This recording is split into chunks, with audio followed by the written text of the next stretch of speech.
सबको प्रणाम और सुप्रभात।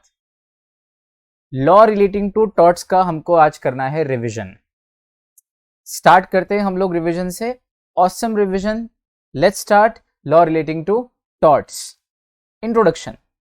देखिए जी, टॉर्ट्स जो है वो लैटिन लैंग्वेज के रूट वर्ड टॉर्टम से आया है और बेसिकली इसको सबसे पहले लिया है फ्रेंच लैंग्वेज ने, यानी कि it is derived from the Latin word टॉर्टम and basically the word tort is a French word. मतलब टॉर्ट एक फ्रेंच वर्ड है और फ्रेंच में भी वो लैटिन लैंग्वेज से टॉर्टम रूट वर्ड से आया है और इंग्लिश ने फ्रेंच वर्ड टॉर्ट को ऐसा का ऐसा ले लिया है। यानी कि हम कह सकते हैं कि tort is a French word which has come in English and this French word tort comes from the Latin word tortum. Latin word tortum. ठीक है। टॉर्ट का अर्थ क्या होता है? टॉर्ट का अर्थ होता है सिविल रॉन्ग। सिविल रॉन्ग मतलब ये सिविल भी है और रॉन्ग भी है, थोड़ा सा अजीब नहीं लगता है? देखो भाई, प्रॉपर्टी के विवाद हैं, दो भाइयों के बंटवारे को लेके विवाद हैं, जमीन जायदाद को लेके विवाद हैं, पैसा उधार दिया था रिकवर नहीं कर पा रहे हैं, ब्रीच ऑफ कॉन्ट्रैक्ट हुआ है, इस तरह के जो केसेस होते हैं वो सिविल केसेस होते हैं। ठीक है। Murder, attempt to murder, half murder जिसे हम कहते हैं, rape, attempt to rape, grievous hurt, culpable homicide, abduction, kidnapping, robbery, dacoity, ये सब क्राइम है। तो एक तरफ तो है सिविल केसेस, दूसरी तरफ है क्राइम जो आईपीसी में पनिशेबल हैं, सीआरपीसी में जिनकी ट्रायल चलती है। तो इधर हैं सिविल केसेस, इधर हैं क्रिमिनल केसेस। तो सिविल और क्रिमिनल के बीच के जो रॉन्ग हैं, वो गलतियां, वो रॉन्ग जो न पूरी तरह से सिविल हैं न पूरी तरह से क्रिमिनल हैं, सिविल और क्रिमिनल के बीच में है, उसे हम कहते हैं टॉर्ट। क्योंकि सिविल और क्रिमिनल की लॉ है, भारत में टॉर्ट का कोई एक्ट नहीं है। There is no act of tort in India. There is no legislation or enactment relating to tort in India. तो फिर इंडिया में टॉर्ट के जो काम है या किसी ने टॉर्ट किया तो पनिश किस लॉ के तहत करते हैं? तो जो जनरल प्रिंसिपल्स ऑफ टॉर्ट हैं, जो जनरल प्रिंसिपल्स ऑफ लॉ हैं, ऑफ टॉर्ट हैं and the law relating to tort world wide जो फेमस है, उसके बेसिस पे जो जनरल प्रिंसिपल्स हैं उनके आधार पे कोर्ट अपने डिस्क्रिशन पे और अपने बुद्धिमानी से डिसीजन देके टॉर्ट के केसेस को सॉल्व करती है। There is no formal enactment as to torts in our country. ठीक है जी, क्विक रिवीजन हमारा चालू है। इस क्विक रिवीजन को बहुत ही जबरदस्त तरीके से हम लोगों को करना है। आइए आगे देखें। Tort means civil wrong, but every wrong और wrongful act is not a tort. हर रॉन्गफुल एक्ट टॉर्ट नहीं होती। अगर वो बहुत ज्यादा सीरियस नेचर का रॉन्ग हो तो क्राइम हो जाता है। ठीक, वो रॉन्ग तो हो लेकिन सिविल से बढ़ के हो और क्रिमिनल से कम हो। जैसे कोई लड़की आपको अपना फ्रेंड कहे और फ्रेंड में भी ऐसा फ्रेंड कि बॉयफ्रेंड से कम लेकिन नॉर्मल फ्रेंड से ज़्यादा, तो आप कहीं के भी नहीं रहते। मतलब वो हो गया I love you but as a friend, है ना? तो वो फ्रेंड जोन जो हो जाते हैं। तो फ्रेंड जोन में भी एक अलग वाला फ्रेंड जो बेस्ट फ्रेंड से भी बढ़ के है लेकिन बॉयफ्रेंड से कम है, तो बहुत दुर्गति हो जाती है फिर आपकी। वो धोबी का डैश, न घर का न घाट का, ऐसी स्थिति हो जाती है। खैर, जोक्स अपार्ट, रिवीजन कर रहे हैं हम लोग। तो बात यह है भैया कि न क्राइम में जा रहे हो न सिविल में जा रहे हो, दोनों के बीच में रह जा रहे हो, इसलिए आप क्या कहलाते हो? टॉर्ट कहलाते हो। Any activity which is not purely civil, not purely criminal is a tort. So every wrongful act is not a tort, it should be civil wrong so as to qualify as a tort. Introduction थोड़ा सा आराम से कर लिया हम लोगों ने क्योंकि आगे की कंसेप्ट बहुत ईजी हैं। Tort is really a kind of civil wrong as oppose to criminal wrong. इसको क्रिमिनल रॉन्ग नहीं बोल सकते क्योंकि क्रिमिनल रॉन्ग अगर बोला तो क्राइम ही हो जाएगा, इसलिए ये रॉन्ग तो है, सिविल से बढ़ के है, इसलिए सिविल रॉन्ग। एग्जाम्पल है इसका, एक कार ड्राइवर है, उसकी लापरवाही से अटेंशन नहीं था तो दो कारों का एक्सीडेंट हो गया। अब चूंकि जानबूझ के नहीं किया है, मेंस रिया नहीं है, इसलिए क्राइम नहीं है, लेकिन सामान्य सिविल एक्शन से तो बढ़ के कुछ हुआ है, कार वार ठुक गई है भैया, लग गई है, चोट वोट आ गई है। तो चूंकि क्राइम तो नहीं है पर सिविल से बढ़ के है, तो इस तरह के छोटे मोटे एक्सीडेंट जो व्यक्ति कर देता है अनजाने में, वो हम किस में लेंगे? टॉर्ट में लेंगे। किसी ने किसी को धक्का दे दिया, टॉर्ट में लेंगे। डिफेमेशन कर दिया, बदनामी कर दी किसी की, टॉर्ट में लेंगे। यद्यपि डिफेमेशन दो तरह का होता है, क्रिमिनल डिफेमेशन भी होता है जो हम सीआरपीसी में पढ़ते हैं, आईपीसी में, लेकिन यहाँ अगर नॉर्मल किस्म का डिफेमेशन हो तो वो टॉर्ट में भी आता है। चले भाई, अब अगली हेडिंग है इंपॉर्टेंट एलिमेंट्स ऑफ टॉर्ट। तो टॉर्ट का पहला element, it is a species of civil injury of wrong as oppose to a criminal wrong. Tort एक सिविल इंजुरी है, इसकी जो स्पीशी है वो सिविल इंजुरी है, as oppose to criminal wrong मतलब it is not criminal wrong.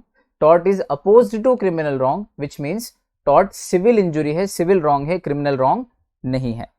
लेकिन मजे की बात, every civil wrong is also not a tort, ये भी ध्यान रखना, सेकेंड पॉइंट ही बना दिया, every civil wrong is also not a tort, हर सिविल रॉन्ग टॉर्ट नहीं होता। ठीक, क्यों? क्योंकि टॉर्ट कहलाए, टॉर्ट कहलाए, इसके लिए जरूरी है कुछ कंडीशंस जो हम आगे पढ़ने वाले हैं। देखो एक एग्जांपल ही देता हूं आपको। सबसे पहले जैसे X committed a breach of contract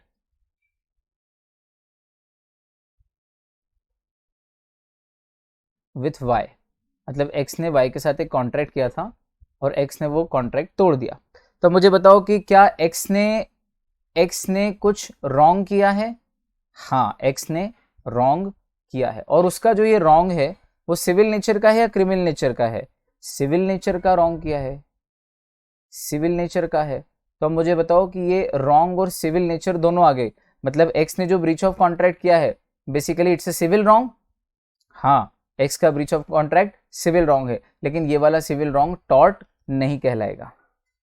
इसका मतलब tort is a civil wrong, tort is a civil wrong, but every civil wrong is not a tort, every civil wrong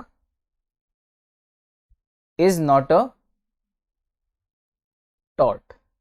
बैठ गई कंसेप्ट दिमाग में? हर टॉर्ट एक सिविल रॉन्ग होता है, पर हर सिविल रॉन्ग एक टॉर्ट नहीं होता। ठीक, कंसेप्चुअली क्लियर, परफेक्ट। और example, breach of contract, breach of contract is a civil wrong but not a tort, इसलिए हम कह सकते हैं कि every civil wrong is not a tort. तो अब टॉर्ट कहते किसको हैं? तो अब आए हम अपने पॉइंट पे, general conditions to form a tort. Tort को टॉर्ट कहने के लिए जनरली कुछ कंडीशंस हैं, और वो कंडीशन अगर फुलफिल होती हो तो ही वो टॉर्ट कहलाएगा। हेडिंग समझ में आ गई, मजा आ गया। General conditions to form a tort, there is no specific list of civil wrong that will amount to tort.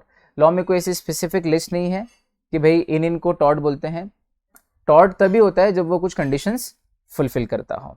ठीक है, in general a tort consist of some act और omission done by the tortfeasor whereby he has just without just cause or excuse caused some harm or injury to other party। अब एक word याद कर लो यहाँ पे, टॉर्टफीजर। ये टॉर्टफीजर word आया है, और टॉर्टफीजर का अर्थ होता है टॉर्ट करने वाला, जिसने टॉर्ट किया। देखो यहाँ पे लिखा हुआ है tortfeasor, tortfeasor is the party who commits a tort. Tortfeasor उसे बोलते हैं उस पार्टी को जिसने टॉर्ट किया है। ठीक, मतलब अगर मैंने राजू को धक्का दिया है तो मैं हो गया टॉर्टफीजर। ठीक, इजी, टॉर्टफीजर मतलब टॉर्ट करने वाला। ठीक, तो फिर हमने यही बात कही कि भाई tort consist of some act और ओमिशन। अब ये हम पहले से जानते हैं, दो ही तरह की गलतियां होती हैं, रॉन्ग दो तरह के होते हैं, या तो कुछ गलत किया या कुछ करने जैसी चीज आपने नहीं की, ओमिट कर दी। तो कभी कभी गलत करना भी टॉर्ट होता है, और जो करने जैसी चीज थी उसको नहीं करना भी टॉर्ट होता है। तो दो तरह से टॉर्ट हो सकते हैं, एक्ट या ओमिशन। ये कंसेप्ट तो हमारी परफेक्ट है। किसके द्वारा किया गया है ये एक्ट या ओमिशन? टॉर्टफीजर के द्वारा। जिसमें क्या हुआ है? जिसमें किसी अदर पार्टी को हार्म या इंजुरी हुई है, नुकसान हुआ है। ठीक, और वो जो नुकसान हुआ है उसके पीछे मैंने कोई जस्टिफाइड रीजन नहीं दिया है कि मैंने वो नुकसान सामने वाले को क्यों दिया है। एक्सक्यूज यानी कारण, है ना, कोई बहाना तो बताऊं मैं, कोई कॉज या एक्सक्यूज। भाई मैं अपना बहाना, अपना कॉज, अपना एक्सक्यूज बताऊं तो मेरे पास जस्ट यानी जस्टिफाइड, यहां जस्ट का अर्थ जस्टिफाइड है। मेरे पास कोई जस्टिफाइड कॉज या जस्टिफाइड एक्सक्यूज विदाउट यानी नहीं है। अब इस पूरे का अर्थ हुआ कि जब कोई व्यक्ति बिना किसी जस्टिफाइड कॉज या एक्सक्यूज के कोई एक्ट या ओमिशन करता है तो वो टॉर्टफीजर कहलाता है। कब? जब उसके उस एक्ट या ओमिशन के कारण, जिसके पीछे कोई एक्सक्यूज या कॉज नहीं है, सामने वाली पार्टी को कोई हार्म या इंजुरी हुई हो, नुकसान। ठीक, ये एक जनरल स्टेटमेंट है। इन जनरल क्या लिखा है यहां पर भी? In general. लेकिन इसके भी एक्सेप्शन मिल जाएंगे। हर बार आपके द्वारा किसी को नुकसान हो तो भी टॉर्ट नहीं होता, उसमें भी ये देखा जाता है कि वो नुकसान किस दर्जे का है और वो नुकसान आपने इंटेंशनली किया है या अनइंटेंशनली किया है और लीगली किया है या इलीगली किया है। तो अपन अब सारी चीजें, सारे कंपोनेंट्स अच्छे से टॉर्ट के समझ लेते हैं एक बार। Tort has following components, a wrongful act और omission done by the tortfeasor. ये जो ऊपर मैंने पढ़ाया है उसको नीचे एक्सप्लेन कर रहा हूँ, यहाँ से यहाँ तक जो अभी पढ़ा है उसको अपन ने पॉइंट वाइज फिर से एक्सप्लेन करना है, ठीक है। तो tort, wrongful act or omission done by the tortfeasor, the wrongful act must cause legal damage to another। Underline करना आप भी इसको, लीगल डैमेज शब्द को। दो चीजें होती है, एक तो डैमेज और दूसरा लीगल डैमेज। फिर बोलता हूं, डैमेज और लीगल डैमेज, ठीक। नुकसान और लीगल नुकसान, लीगल नुकसान होना चाहिए, नॉर्मल नुकसान नहीं चलेगा, ठीक। और तीसरा, the wrongful act must be of such nature that a legal remedy can be offered। और मेरी वो जो लॉफुल, मैंने जो वो हार्म किया है सामने वाले को या जो रॉन्गफुल एक्ट किए मैंने, वो इस नेचर की होनी चाहिए कि उसके लिए कोई लीगल रेमेडी भी ऑफर की जा सके, यानी कि दी जा सके, ठीक। तो अगर लीगल रेमेडी दी जा सकती है तो ही वो टॉर्ट कहलाएगा। तो कितनी कंडीशन हो गई? तीन में से एक भी मिसिंग हो तो वो टॉर्ट नहीं कहलाएगा, है ना। If any of the three conditions are missing then it will not amount to tort. एक बार यहाँ चार्ट अपन ने इसको छोटा सा चार्ट बना के समझ लिया। रॉन्गफुल एक्ट, साथ में लीगल डैमेज भी हो सामने वाले को, और तीसरा लीगल रेमेडी भी उसके लिए लॉ में अवेलेबल हो। ये तीनों कंडीशन फुलफिल होती है तो जो कहलाता है उसे कहते हैं टॉर्ट, ठीक। इसका एक एग्जांपल ले लो, आपको एक बार में समझ में आ जाएगा, बहुत आसान है भाई। देखो, मैंने मेरा घर पूरा जमीन में, मतलब पूरा जमींदोज कर दिया है, डिसमेंटल कर दिया है, 3 मंजिला बिल्डिंग पूरी धराशायी कर दी है और पूरा सपाट मैदान कर दिया है अपने प्लॉट ऑफ लैंड में। तो मेरे घर के जस्ट पास में जिसका मकान था उसके घर में अब धूप आने लगी है। पहले अच्छी छाया रहती थी क्योंकि मेरा घर था तो उसके घर में छाया पड़ती थी, सूरज की किरण नहीं आ पाती थी। अब सुबह सुबह जल्दी 7 बजे, 6:30, 7 बजे उसके तेज धूप आती है तो वो सो नहीं पाता है। तो वो मेरे ऊपर केस करना चाहता है कि तेरे कारण मुझे हार्म हुआ है, इंजुरी हुई है, नुकसान हो रहा है, प्रॉब्लम हो रही है। तो मुझे बताओ कि क्या मैंने कुछ एक्ट या ओमिशन किया है? हाँ, एक्ट या ओमिशन तो किया है। क्या उससे अदर पार्टी को हार्म हुआ है? हाँ, हुआ है। लेकिन क्या मेरे उस रॉन्गफुल एक्ट में सामने वाले को मैंने कुछ जानबूझ के किया? क्या मेरे पास जस्ट कॉज या एक्सक्यूज है? हाँ, जस्ट मीन्स जस्टिफाइड कॉज है। हाँ भाई, मैं रीबिल्ड करना चाहता हूँ अपना मकान, तो अभी मैंने तोड़ दिया है, अब टाइम लगेगा, मेरे पास पैसा आएगा तो 2 साल बाद मैं बनाना स्टार्ट करूंगा, तब तक 2 साल तक ये प्लॉट ऐसे ही पड़ा रहेगा। तो भाई ये जो मैंने मकान तोड़ा है उसके पीछे मेरे पास एक्सक्यूज है, ठीक। अब टॉर्ट होता तो उसके लिए क्या जरूरत थी? पहला तो कोई रॉन्गफुल एक्ट, ठीक। दूसरा, सामने वाले को लीगल डैमेज हुआ। क्या यहाँ पर मेरा जो पड़ोसी उसको लीगल डैमेज हुआ है? लीगल डैमेज मतलब वो कोर्ट में जा सकता है, कोर्ट में जाएगा, कोर्ट बोलेगा भाई बड़जात्या जी ने अपना मकान गिराया, उनकी इच्छा, उनका खुद का लीगल राइट है कि वो अपना मकान तोड़े, तो उन्होंने अपना लीगल राइट इस्तेमाल किया है, ना कि तुझे लीगल डैमेज दिया है। चूंकि मैंने जो किया है वो रॉन्गफुल तो है पर सबके लिए रॉन्गफुल नहीं है, सिर्फ मेरे पड़ोसी के लिए रॉन्गफुल है। चलो रॉन्गफुल तो है मान लिया, पर क्या मेरे पड़ोसी के पास लीगल डैमेज है? नहीं। और कोर्ट अगर ये कह भी देता कि यार बढ़ जाते जी आपने मकान तोड़ के रामलाल जी को नुकसान कर दिया, बेचारे की नींद पूरी नहीं हो पाती है, वो रात को देर तक वर्क करते हैं, work from home American company के लिए, तो सुबह देर से उठना रहता है, लेकिन आपके मकान तोड़ने के कारण सूरज की रोशनी उनकी आंखों पे आती है। तो मैं कहूँगा सर लीगल डैमेज पहली बात तो ये है नहीं, और दूसरा क्या लीगल रेमेडी दिलवाओगे आप? क्योंकि मैंने तो मेरा राइट इस्तेमाल किया, मेरी जमीन, मेरा मकान, कुछ भी करूं, तो कोर्ट उनको कोई लीगल रेमेडी दिलवा भी नहीं सकता है।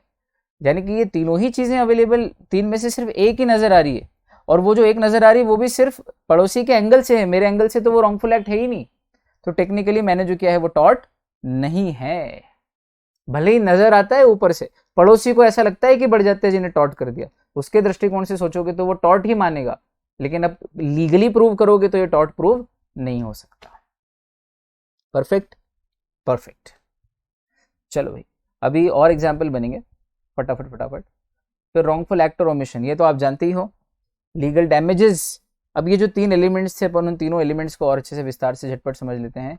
सबसे पहले तो टॉर्ट के लिए सबसे पहली इंपॉर्टेंट चीज है कि कोई रॉन्गफुल एक्ट या ओमिशन हो, ठीक। The first prerequisite of a tort is that there should be a wrongful act or omission. The act complained of should prejudicially affected the should have आना चाहिए यहाँ पे, should have prejudicially affected the interest or the right of other party. यानी कि सबसे पहला requisite ये कि आपने कुछ गलत काम किया हो या कोई चीज करने जैसी थी वो आपने गलत तरीके से स्किप कर दी है, ओमिट कर दी है, छोड़ दी है, नहीं करी है। दूसरा, द एक्ट कंप्लेंट ऑफ, जिस एक्ट की कंप्लेन कर रहा है सामने वाला, मान लो उसने ये कहा है कि मैं टॉर्ट फीजर हूं, तो जो सामने वाला मेरे खिलाफ कंप्लेंट करने गया है उसको कोई ना कोई प्रिजुडिशियली अफेक्ट होना चाहिए उसका राइट या इंटरेस्ट।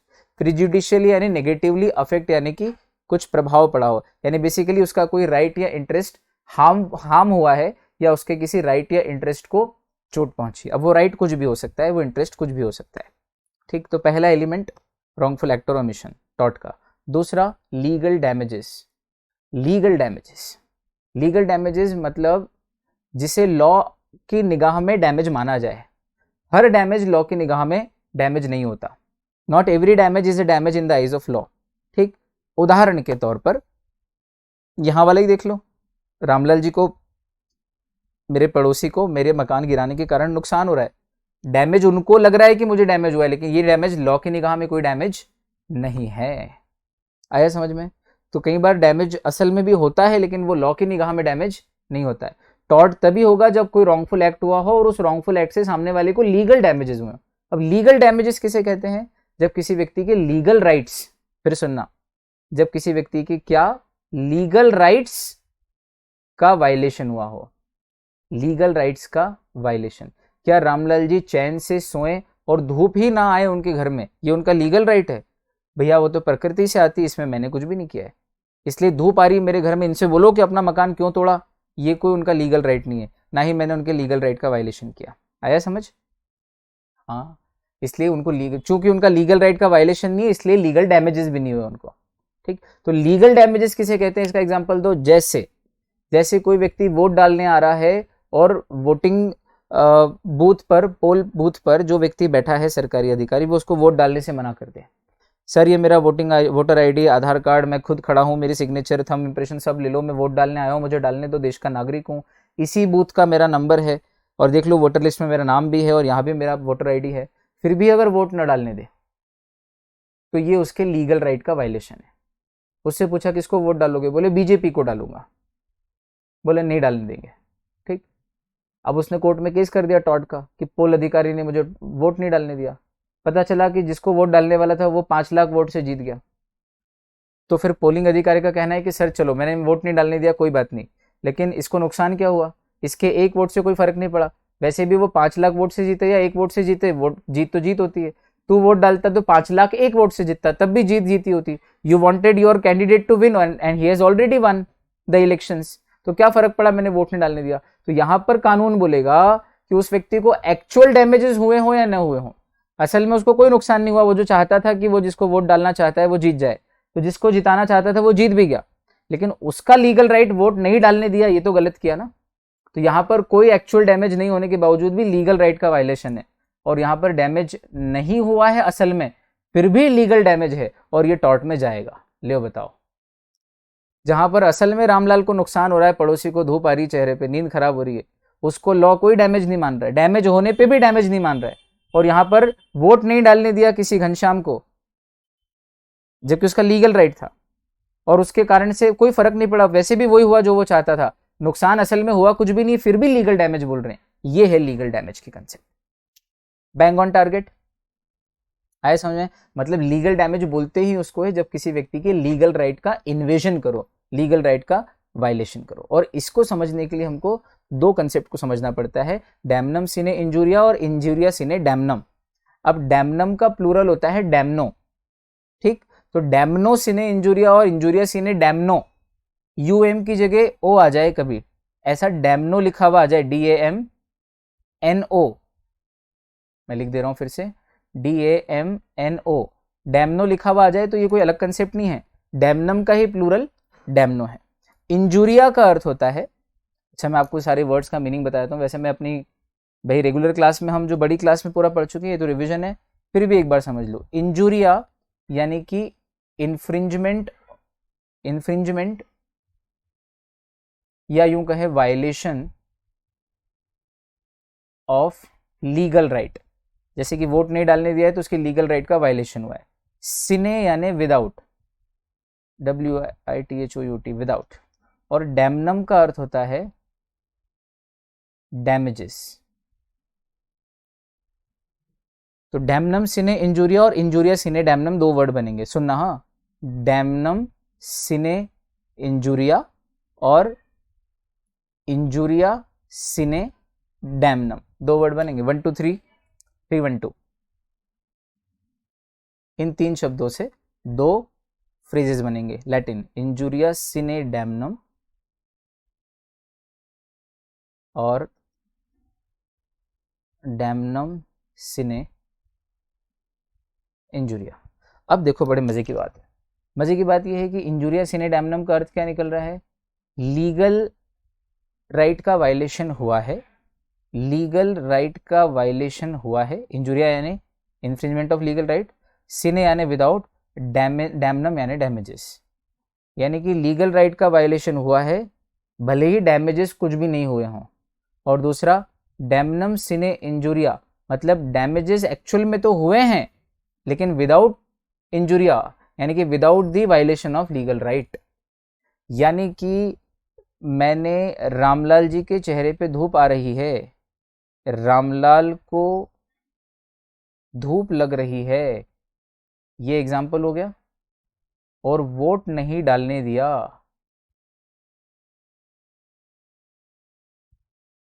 ये इसका एग्जाम्पल हो गया। सोचना, बड़ा मजा आ जाएगा आपको। भाई इंजूरिया हुई, क्या हुई, इंजूरिया, इंजूरिया मतलब लीगल राइट का वायलेशन तो हुआ।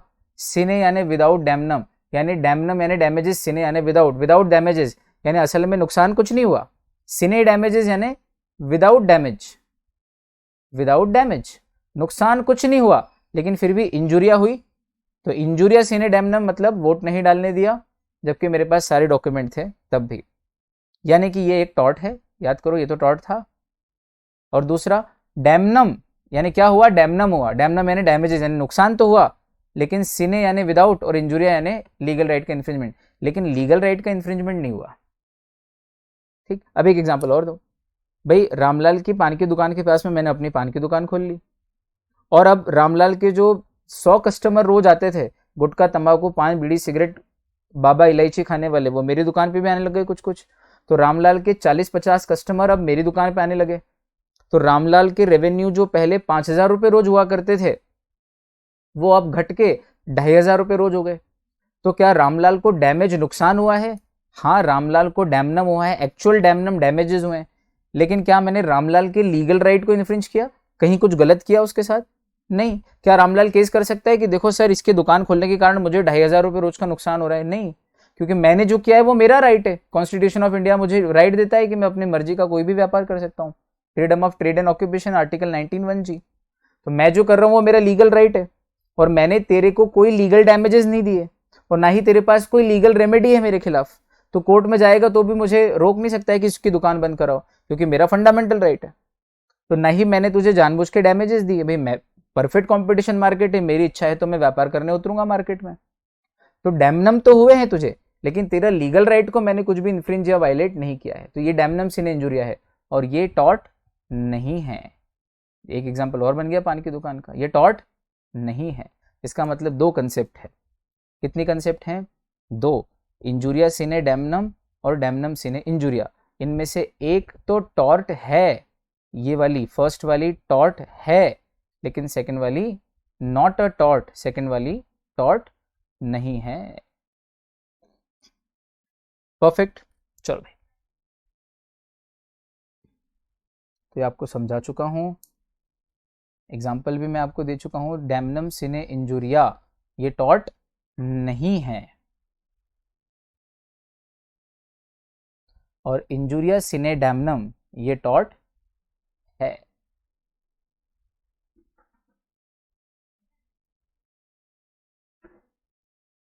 चलो भाई, बैंग ऑन टारगेट, परफेक्ट। यहाँ पे इसको अपन ने समराइज भी किया है। Damnum sine injuria, damage without injury, not a tort. Injuria sine damnum, injury without damage, it is a tort. Where injury word means infringement of legal right. अब इसका case law है एशबाय वर्सेस वाइट, ये आपको पढ़ना है। Legal remedy, भाई तीसरी चीज क्या थी टॉर्ट की? दो चीज तो पढ़ ली हमने, तीसरी चीज क्या थी टॉर्ट में? पहली रॉन्गफुल एक्ट और ओमिशन। दूसरी लीगल डैमेजेस, जिसके ऊपर दो कंसेप्ट, डैमनम सिने इंजुरिया, इंजुरी सिने डैमनम। तीसरी है लीगल रेमेडी। लीगल रेमेडी मतलब लॉ में आपके साथ जो एक्शन हुई है रॉन्गफुल एक्ट या ओमिशन, उसके लिए लॉ में कोई रेमेडी भी होना चाहिए, है ना। रेमेडी मतलब कोई उपाय लॉ के पास हो कि अगर आपके साथ गलत हुआ है तो लॉ आपको कुछ रेमेडी दे सके, कुछ सॉल्यूशन दे सके। तो देखो, the third condition, legal remedy, the third condition to constitute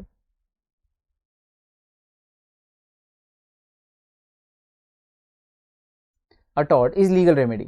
It means a remedy should be available under law for the wrong committed. For example, if A finds a drunken stranger in his room who has no business to be there in it and is thus a trespass, he यानी कि A is entitled to get rid of him, if possible without force, but if not, but that be not possible with such force as the circumstances of the case may warrant. देखो भाई, ये कह रहे हैं कि अगर A के घर के अंदर या A के कमरे के अंदर कोई पिया हुआ, ड्रंकन यानी पिया हुआ व्यक्ति आके बैठा है, जिसका उस घर में नो बिजनेस यानी कोई काम नहीं है, पता नहीं कहाँ से आ गया ये व्यक्ति, पी के मेरे घर में आ गया यार। हो सकता है गेट खुला होगा, मैं कहीं गार्डन वार्डन में पानी दे रहा था, वो घुस गया अंदर, मेरे रूम में आके पड़ गया। सड़क से चलता हुआ पिया हुआ व्यक्ति, नींद आ रही होगी, झूम रहा होगा, तो मेरे बिस्तर पे आके पड़ गया। मैंने देखा यार ये कौन है, मैं तो इसको पहचानते ही नहीं हूँ। तो अब बताइए मुझे कि क्या मेरे पास रेमेडी है? हाँ रेमेडी है। क्या? ये ट्रेसपास है। ट्रेसपास मीन्स विदाउट परमिशन, बिना काम के किसी के घर में घुस जाना, ट्रेसपास। तो ये ट्रेसपास को मैं बाहर कर सकता हूँ। तो सबसे पहले तो मैं विदाउट फोर्स, इफ पॉसिबल, बिना जोर लगाए प्रेम से बाहर करूंगा। और नहीं जाने को तैयार है और मुझे धक्का दे दे वो, तू हट मैं तो यहीं सोऊंगा, तो फिर if that be not possible then with such force, फिर उतना फोर्स लगा के मैं उसको बाहर करूंगा जितना वारंट यानी जरूरी है, जितना उस केस में जरूरी है। ठीक, तो ये पूरे वर्ड्स का भी मीनिंग हो गया और कंसेप्ट भी समझ में आ गई। इसका मतलब वो जो ट्रेसपास कर रहा है वो मेरे लिए टॉर्ट है, और उस टॉर्ट के लिए मेरे पास लीगल रेमेडी है कि या तो मैं कोर्ट में जाऊं, पर इतनी सी चीज के लिए कोर्ट में नहीं जाऊंगा, तो लॉ ने मुझे रेमेडी दे रखी है कि आप बिना कोर्ट में जाए, एक्स्ट्रा जुडिशियली यानी बिना कोर्ट में जाए, ट्रेसपासर को अपने घर से धक्के मार के भी और थोड़ा सा रीजनेबल फोर्स लगा के भी घर से बाहर कर सकते हो। और तब आप जो धक्का दोगे उसके लिए वो आप पे केस नहीं कर सकता है टॉर्ट का, क्योंकि पहले टॉर्ट उसने किया है। तो उसके टॉर्ट के कारण आप जो कर रहे हो वो टॉर्ट नहीं, आप जो कर रहे हो वो उसके टॉर्ट से अपना बचाव है। ठीक, तो यहाँ पर लॉ ने आपको रेमेडी दे रखी है, इसका मतलब सामने वाले ने जो किया वो टॉर्ट है। जिस चीज के लिए आपके पास रेमेडी हो, समझो सामने वाले ने जो किया है वो टॉर्ट है ना। प्लस और भी दो कंडीशन ऊपर टॉर्ट के, पहला रॉन्गफुल एक्ट और ओमिशन, दूसरा उससे मुझे लीगल डैमेज हुए, और तीसरा मेरे पास उसके लिए लीगल रेमेडी हो, चौथा न वो सिविल नेचर का हो न वो क्रिमिनल नेचर का हो, सिविल क्रिमिनल के बीच का हो, तो समझ जाओ कि वो टॉर्ट है और वो इंजुरिया सिने डैमनम की कैटेगरी में आना चाहिए। इतनी सारी बातें हमने अच्छे से कर ली। ये जो लास्ट में मैंने अभी बोला, इसको आगे पीछे करके सुनना। अभी 30 सेकंड पहले से जो मैंने बोलना स्टार्ट किया था, अब तो 40-45 सेकंड हो गए सुनो वापस से, एक बार फिर से बोल देता हूँ। लीगल रेमेडी अवेलेबल हो, उसके पहले लीगल डैमेजेस हुआ हो, लीगल डैमेजेस में भी डैमनम सिने इंजुरिया नहीं, इंजुरिया सिने डैमनम हुआ हो। सबसे पहला इसके ऊपर जो फर्स्ट पॉइंट था कि वो रॉन्गफुल एक्ट या ओमिशन हो, और इनसे भी पहले एक एसेंशियल कंडीशन है कि वो सिविल और क्रिमिनल दोनों के बीच की कंसेप्ट हो, जिसके लिए भारत में कोई ऐसा फॉर्मल एक्ट नहीं बनाया गया हो, तो समझो कि वो टॉर्ट है। ठीक, और mains rea is not important for tort, क्योंकि मेंस रिया जहां होगी वहां क्राइम होगा, इसलिए टॉर्ट के लिए मेंस रिया इंपॉर्टेंट नहीं होती। क्योंकि एग्जाम्पल अपन ने सबसे पहले लिया था, गलती से लापरवाही से गाड़ियों की टक्कर हो गई तो वो टॉर्ट है। अब चूंकि वहां मेंस रिया नहीं, लेकिन फिर भी वो टॉर्ट है। तो mens rea is not important to constitute a tort, ये एक इंपॉर्टेंट पॉइंट है। चलो भाई अगली हेडिंग पे आते हैं, टॉर्ट के प्रकार, काइंड्स ऑफ टॉर्शियस लाइबिलिटी। टॉर्टियस नहीं है, टॉर्शियस लाइबिलिटी, काइंड्स ऑफ टॉर्शियस लाइबिलिटी। अब टॉर्ट की लाइबिलिटी दो तरह की होती है, स्ट्रिक्ट या एब्सोल्यूट लाइबिलिटी, और दूसरा विकेरियस लाइबिलिटी। ठीक, बोलना आया, स्ट्रिक्ट या एब्सोल्यूट लाइबिलिटी पहला, दूसरा विकेरियस लाइबिलिटी। ठीक, दोनों को समझते हैं। स्ट्रिक्ट लाइबिलिटी किसे कहते हैं? अच्छा, स्ट्रिक्ट और एब्सोल्यूट लाइबिलिटी ये दो कंसेप्ट हैं, है ना। एक के बाद एक दोनों पढ़ेंगे। स्ट्रिक्ट लाइबिलिटी किसे कहते हैं? स्ट्रिक्ट लाइबिलिटी उसे कहते हैं कि जहां पर किसी व्यक्ति ने टॉर्ट खुद से न किया हो। ठीक, मान लीजिए कि अनइंटेंशनली या लापरवाही से और खुद से भी जानबूझ के नहीं किया हो, खुद से यानी कि जानबूझ के नहीं किया हो, फिर भी सामने वाला लायबल होगा। चाहे वो फॉल्ट उसका हो या ना हो, है ना, चाहे उसका इंटेंशन हो या ना हो, लेकिन अगर सामने वाले से कोई गलती हुई है तो वो स्ट्रिक्टली लायबल होगा। ठीक, क्योंकि आपने ऐसा कोई काम किया था जो आप जानते थे कि सामने वाले को नुकसान पहुंचा सकता है, फिर भी आपने वो काम किया। ये प्रिंसिपल कब लगता है, फिर सुन लो, स्ट्रिक्ट लायबिलिटी का प्रिंसिपल टॉर्ट में तब लगता है, सरल शब्दों में बोलता हूं, जब कोई व्यक्ति जानते हुए भी ऐसा काम करता है जिससे सामने वाले को नुकसान होने की रिस्क हमेशा बनी रहती है, फिर किसी दिन अनइंटेंशनली भी अगर कुछ गलत हो जाए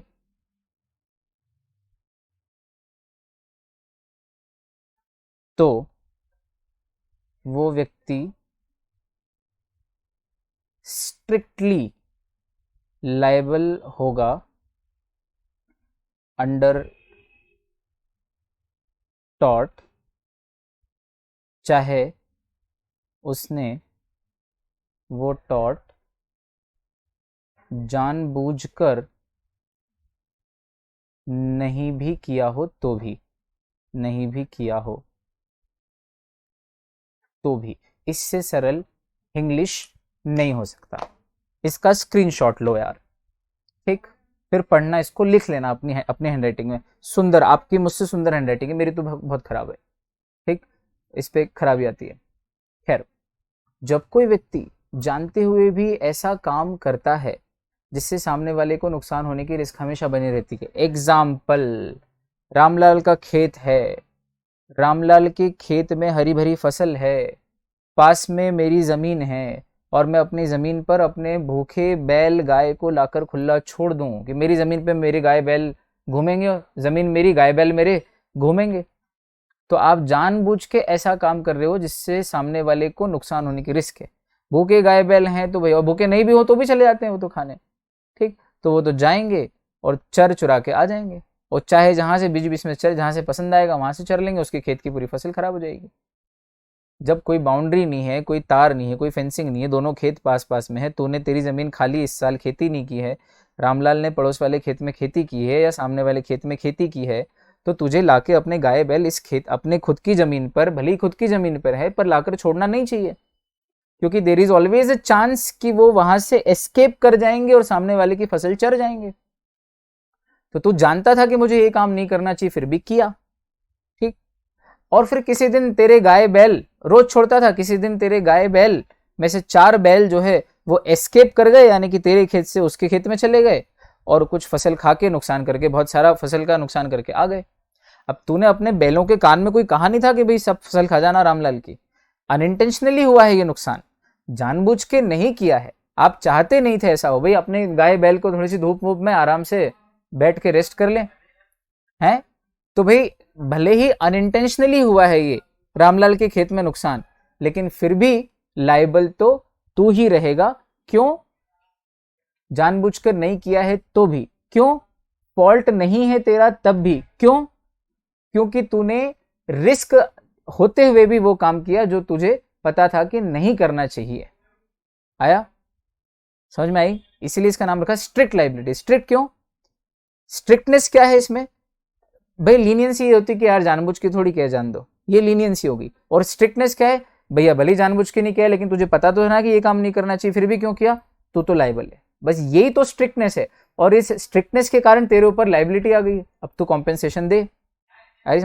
तो एक नियम बना लो कि जब जब किसी व्यक्ति के ऊपर ये प्रूव हो जाएगा कि उसने टॉर्ट किया तो वो सामने वाले को कॉम्पेंसेशन ही देगा। टॉर्ट की रेमेडी कॉम्पेंसेशन ही होती है, जेल कभी नहीं होती। जेल अगर रेमेडी होती तो फिर वो क्राइम है, इसका मतलब क्राइम के लिए ही जेल जाया जाता है। इसलिए टॉर्ट की जो भी रेमेडी होगी वो कॉम्पेंसेशन होगी। इसके अलावा एक्स्ट्रा जुडिशियल रेमेडीज हो सकती है कुछ, है ना, कि आप वो ट्रेसपास करने वाले को धक्का दे सकते हो, सेल्फ डिफेंस में अपने को बचाने के लिए मार सकते हो किसी को, है ना, मार डालना नहीं मारना, ठीक, धक्का देना, वो एक्स्ट्रा जुडिशियल है। लेकिन कोर्ट से जब भी आपको रेमेडी मिलेगी वो क्या मिलेगी, compensation is the only remedy of tort. ये याद कर लो हमेशा के लिए। तो अब जितनी की फसल का नुकसान हुआ है उसका कॉम्पेंसेशन मुझे देना ही पड़ेगा। मेरे ऊपर लाइबिलिटी आ गई है और वो लाइबिलिटी कोर्ट ने मेरे ऊपर स्ट्रिक्टली लगाई है, मेरा फॉल्ट नहीं होने के बावजूद लगाई है, इसे कहते हैं स्ट्रिक्ट लाइबिलिटी। अब प्रश्न पूछो कि ये स्ट्रिक्ट लाइबिलिटी का जो प्रिंसिपल है ये आया कहां से, तो ये आया है, अब देता हूं प्यारा एग्जांपल, और प्यारा एग्जांपल, ये आया है राइलेंड्स वर्सेस फ्लेचर के केस से। और क्या हुआ था इस केस में आपको अच्छे से याद है, ये बहुत लेजेंडरी केस है इसलिए इस केस को हम डिस्कस कर लेते हैं। राइलेंड्स वर्सेस फ्लेचर के केस में क्या हुआ था, देखो भाई हमारे नोट्स में भी है। फ्लेचर के पास एक मिल थी, ठीक, और नेबर थे राइलेंड्स और फ्लेचर। फ्लेचर के पास एक मिल थी, मिल के लिए उसको पानी लगता था, मिल के काम के लिए, तो उसने एक रिजर्वायर पानी की टंकी बनाई थी अपनी ज़मीन पर। और वो पानी की टंकी बनाने का कॉन्ट्रैक्टर को, इंडिपेंडेंट कॉन्ट्रैक्टर को और इंजीनियर को ठेका दिया था कि तुमको मेरी फैक्ट्री की ज़मीन में, फैक्ट्री के जो प्रीमाइसेस है उसमें बाहर की तरफ एक रिजर्वायर यानी पानी की टंकी बनानी है, ठीक। अच्छा, जिस जगह पे रिजर्वायर बना रहे हैं वहां पर पहले पुरानी अनयूज्ड शैफ्ट ऑफ कोल थी, एक मतलब कोयले की शैफ्ट थी उस जमीन के नीचे पूरा, और पड़ोस में फ्लेचर की जमीन थी और वहां से अंदर तक पूरा कोल का कामकाज था, ठीक। अब इंजीनियर ने इस बात को ध्यान नहीं दिया और उन कोल शैफ्ट को ब्लॉक नहीं किया। अब ब्लॉक नहीं करने के कारण, चूंकि नीचे की जमीन पोली थी, हॉलो थी, ठीक, तो ब्लॉक नहीं करने के कारण पानी डालते ही वो रिजर्वायर बर्स्ट हो गया, फूट गया, जिसके कारण वो जो सारा पानी था वो बह गया और बह के कहां चले गया, पास में जो राइलेंड्स था उसके कोयले की खदान में, और उसके कोयले खराब हो गए। तो मुझे बताइए कि आपको पता था कि भाई ये जमीन है, और भले आपने नहीं बनाया, वो बनाया किसने, कॉन्ट्रैक्टर ने और इंजीनियर ने, और गलती भले ही इंजीनियर की हो, लेकिन अगर आप पानी की टंकी बना रहे हो तो आपको ध्यान रखना चाहिए कि नीचे की जमीन हॉलो ना हो। और अगर फिर भी आप ये ध्यान नहीं दे रहे हो, और there is always a risk, और वैसे भी पानी की टंकी अगर कोयले की खदान के पास बनाओगे और भगवान ने करे कभी बिजली गिरे और टंकी फूट जाए तो भी तो पानी कोयले की खदान में जाएगा। तो you are always taking a risk कि अगर यहाँ से पानी एस्केप हुआ तो सामने वाले का या पास वाले का कोल का फील्ड खराब होगा, माइन। तो जब आपने ये गलती की, फिर चाहे आपने नहीं की वो इंजीनियर ने की, इसमें फ्लेचर का इंटेंशन नहीं था कि राइलेंड्स के कोयले की खदान खराब हो। इंटेंशन नहीं होने के कारण, फॉल्ट नहीं होने के कारण भी, उसके बाद भी अगर पानी एस्केप हुआ है और राइलेंड्स के कोल माइन को डिस्ट्रॉय किया है, खराब किया है, तो स्ट्रिक्टली लायबल हुआ कौन, फ्लेचर। आया समझ। तो ये राइलेंड्स वर्सेस फ्लेचर का केस, ठीक। हाउस ऑफ लॉर्ड्स यानी कि ये केस लंदन में गया था फाइनली, इंग्लैंड के सुप्रीम कोर्ट को हाउस ऑफ लॉर्ड्स बोलते हैं, ठीक है भाई। तो स्ट्रिक्ट लाइबिलिटी के एसेंशियल एलिमेंट्स क्या क्या नजर आ रहे हैं आपको, देखा जाए तो पहला भाई कोई डेंजरस थिंग है। अब पानी डेंजरस नहीं है लेकिन कोयले के हिसाब से तो डेंजरस है, और गाय बैल डेंजरस नहीं है लेकिन फसल अगर सामने पड़ी हो तो बहुत डेंजरस है, खा जाएंगे, फसल को नुकसान हो जाएगा। तो आपने कोई डेंजरस चीज को क्या किया हो, अपने यहाँ पर रखा हो। दूसरा, वो डेंजरस चीज आपके यहाँ से एस्केप कर जाए, एस्केप कर यानी छूट जाए, वहां से बाहर निकल जाए, ठीक। तीसरा, non natural use of land, ये भी एक एलिमेंट है। स्ट्रिक्ट लाइबिलिटी तभी लगाएंगे जब आपने कोई डेंजरस चीज को अपनी लैंड पे रखा हो और उसका वहां पर कोई काम ना हो, वहां पर उसका नेचुरल यूज ना हो। जैसे कि नीचे अगर कोयले की शैफ्ट है या अनयूज्ड शैफ्ट है तो उन शैफ्ट के ऊपर, हॉलो जमीन के ऊपर पानी का reservoir banana is a non natural use of land. उस तरह खेती की जमीन या खेत के आसपास जानवरों को अननेसेसरी खुला छोड़ना is non natural use of land, ठीक। कोई भी आम व्यक्ति या तो उनको फिर बांध के बैलों से खेत को जोतेगा, लेकिन नॉर्मली खुला नहीं छोड़ देगा सांड को, ठीक। तो वहां पर छोड़ना non natural use of land है, ठीक। यानी तभी तो टॉर्ट बन रहा है और स्ट्रिक्ट लाइबिलिटी आ रही है, और फिर एस्केप भी कर रहा है वो, तो डेंजरस थिंग, एस्केप, तीसरा non natural use of land. Perfect. अब इसमें डेंजरस थिंग में एक्सप्लोजिव भी आ गए, toxic gases, electricity, Bhopal gas tragedy, if you remember, है ना, स्ट्रिक्ट लाइबिलिटी। तो भोपाल गैस ट्रेजेडी भी लगा लो भाई, बीच शहर में यूनियन कार्बाइड का प्लांट, अपन ने अपने लेक्चर में इसको बहुत विस्तार से डिस्कस किया है, और वो जो यूनियन कार्बाइड का प्लांट है 2-3 दिसंबर 1984 की रात को जब वो लीक हुई तो आसपास के लोग मरे, जानवर मरे, पेड़ पौधे सूख गए, आज तक वहां की पीढ़ियां खराब हैं। ठीक, तो ये डेंजरस थिंग थी। अच्छा, नॉन नेचुरल यूज ऑफ, किसी भी शहरी जमीन का ये नेचुरल यूज नहीं कि वहां पे ऐसी इंसेक्टिसाइड पेस्टिसाइड की फैक्ट्री डाली जाए, एटलीस्ट पॉपुलर जगह पे, तो वो नॉन नेचुरल यूज था। दूसरा, वो एस्केप कर गई, यानी कि वहां से लीक हो गई, छूट गई। ठीक, तो ये तीनों चीजें आ रही हैं इसमें। ठीक, और अगर ये तीनों कंडीशन फुलफिल हो रही हैं, इसका मतलब आपके ऊपर स्ट्रिक्ट लाइबिलिटी लगाई जा सकती है। चलो भाई, परफेक्ट। लेकिन स्ट्रिक्ट लाइबिलिटी के कुछ एक्सेप्शंस भी हैं। कब नहीं लगाते हैं हम स्ट्रिक्ट लाइबिलिटी? जब आप नेचुरल यूज ऑफ लैंड कर रहे हो, ऑब्वियसली। जब आप ये प्रूव कर दो कि भाई मैंने तो नेचुरल यूज किया, उसके बाद भी अगर कुछ हो गया गलत तो उसमें मेरी गलती नहीं है। दूसरा, consent of the plaintiff. Plaintiff मतलब जिसके साथ गलत हुआ है, अगर मैंने उससे पूछ के किया था कि भाई यहाँ पे बना लूँ, हाँ बना लो, क्या मेरे गाय बैल यहाँ पर रख लूँ, बोले हाँ रख लो, पूछ के किया था, तो फिर कोई लाइबिलिटी अराइज नहीं होगी, स्ट्रिक्ट लाइबिलिटी। तीसरा, एक्ट ऑफ थर्ड पार्टी। ठीक, यहाँ तो इंडिपेंडेंट कॉन्ट्रैक्टर और इंजीनियर फ्लेचर ने खुद ने अपॉइंट किए थे, इसलिए वो थर्ड पार्टी होने के बावजूद भी स्ट्रिक्ट लाइबिलिटी है। लेकिन मान लो फ्लेचर ने किसी को भी नहीं बोला होता, न फ्लेचर ने, न फ्लेचर के इंजीनियर ने, न फ्लेचर के कॉन्ट्रैक्टर ने, कोई भी नहीं बना रहा है, कोई भलते ही व्यक्ति, फ्लेचर 15 दिन के लिए बाहर गया तो कोई पता नहीं अचानक से कोई दूसरा ही व्यक्ति आ गया, फ्लेचर को पता भी नहीं है, और उसने आके रिजर्वायर बनाना चालू कर दिया और वो फूट जाता, तो इसमें फ्लेचर की कोई गलती नहीं होती, तब फ्लेचर के ऊपर स्ट्रिक्ट लाइबिलिटी नहीं लगती। आया ना समझ में? वो इंडिपेंडेंट कॉन्ट्रैक्टर जो फ्लेचर वाले केस में था, वो थर्ड पार्टी होने के बावजूद भी थर्ड पार्टी नहीं है, क्योंकि वो फ्लेचर का ही आदमी, फ्लेचर ने उसको ठेका दिया है, कॉन्ट्रैक्ट दिया है इंजीनियर का, है ना। लेकिन और ही कोई तीसरा व्यक्ति आ जाता और वो करता, तो उसमें फिर फ्लेचर लाइबल नहीं होता। ठीक, यहां पर स्ट्रिक्ट लाइबिलिटी नहीं लगेगी मतलब एक्सेप्शन। और चौथा, escape due to plaintiff's own default. अब मान लो वो चीज एस्केप हुई है प्लेंटिफ के खुद के डिफॉल्ट से, जैसे कि मैं मेरे खेत में हूं और मेरे खेत में कोई फेंसिंग नहीं है, और रामलाल के बहुत ही शांत प्रकृति के जो गाय बैल हैं वो उसके जमीन पे फ्री बैठे हैं, आराम से बैठे हैं। ठीक, और मैंने उनको चिढ़ाया, उनको मारा, उनको उटपटांग बोला गाय को। ठीक, तो उधर से गाय को, बैल को गुस्सा आ गया, और गुस्सा आके वो मेरे खेत में आए, मुझे सींग से मारा और मेरी फसल भी खा गए। तो उस केस में फिर मैं अब रामलाल से, यानी जिस व्यक्ति के गाय बैल है, उससे कॉम्पेंसेशन नहीं मांग सकता। ये टॉर्ट का एक्सेप्शन है, स्ट्रिक्ट लाइबिलिटी यहां पर नहीं लगती। आया समझ? या फिर इसी केस में अगर मान लो रायलैंड वर्सेस फ्लेचर में, अगर रायलैंड्स खुद उस पानी की टंकी को बम लगा के फोड़ देता, क्यों बनाई यहाँ पे टंकी, बम लगाओ और फोड़ दो, और फोड़ने के बाद वो पूरा पानी उसकी कोल फील्ड में आता, तो फिर फ्लेचर जो है उसके ऊपर स्ट्रिक्ट लाइबिलिटी नहीं लगती। ये है रूल ऑफ स्ट्रिक्ट लाइबिलिटी। ठीक है, चलो भैया आगे बढ़ रहे हैं। अब है रूल ऑफ एब्सोल्यूट लाइबिलिटी। अब एब्सोल्यूट लाइबिलिटी और स्ट्रिक्ट लाइबिलिटी में क्या अंतर है? वैसे तो दोनों सेम है, एक छोटा सा अंतर है, बोलो क्या? एब्सोल्यूट लाइबिलिटी का सिद्धांत बोलता है कि स्ट्रिक्ट लाइबिलिटी के जो एक्सेप्शंस हैं उनको हटा दो। ये जो स्ट्रिक्ट लाइबिलिटी है, नीचे देखना मैंने फॉर्मूला लिखा है, इसमें से जो एक्सेप्शन है ये हटा दो। भारत में एब्सोल्यूट लाइबिलिटी को महत्व दिया है after the Bhopal gas tragedy कि यार, और उसके बाद एक केस हुआ MC Mehta versus union of India, जिसमें ओलियम गैस कांड हुआ था दिल्ली शहर में 6 दिसंबर 1985 को।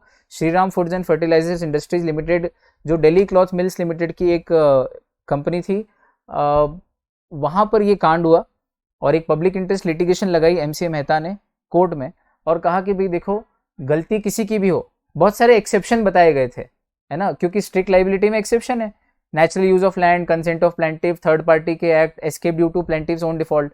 तो इन एक्सेप्शंस के कारण कई बार कोई व्यक्ति गलत प्लांट, गलत गैसेस का, हैजार्डियस गैसेस का प्लांट लगा के भी बच जाता था कि भाई वो तो आसपास के लोगों ने गलती करी, या हमने उनसे पूछ के किया था, सारे अड़ोसी पड़ोसी लोगों से पूछ के यहाँ पे फैक्ट्री डाली थी।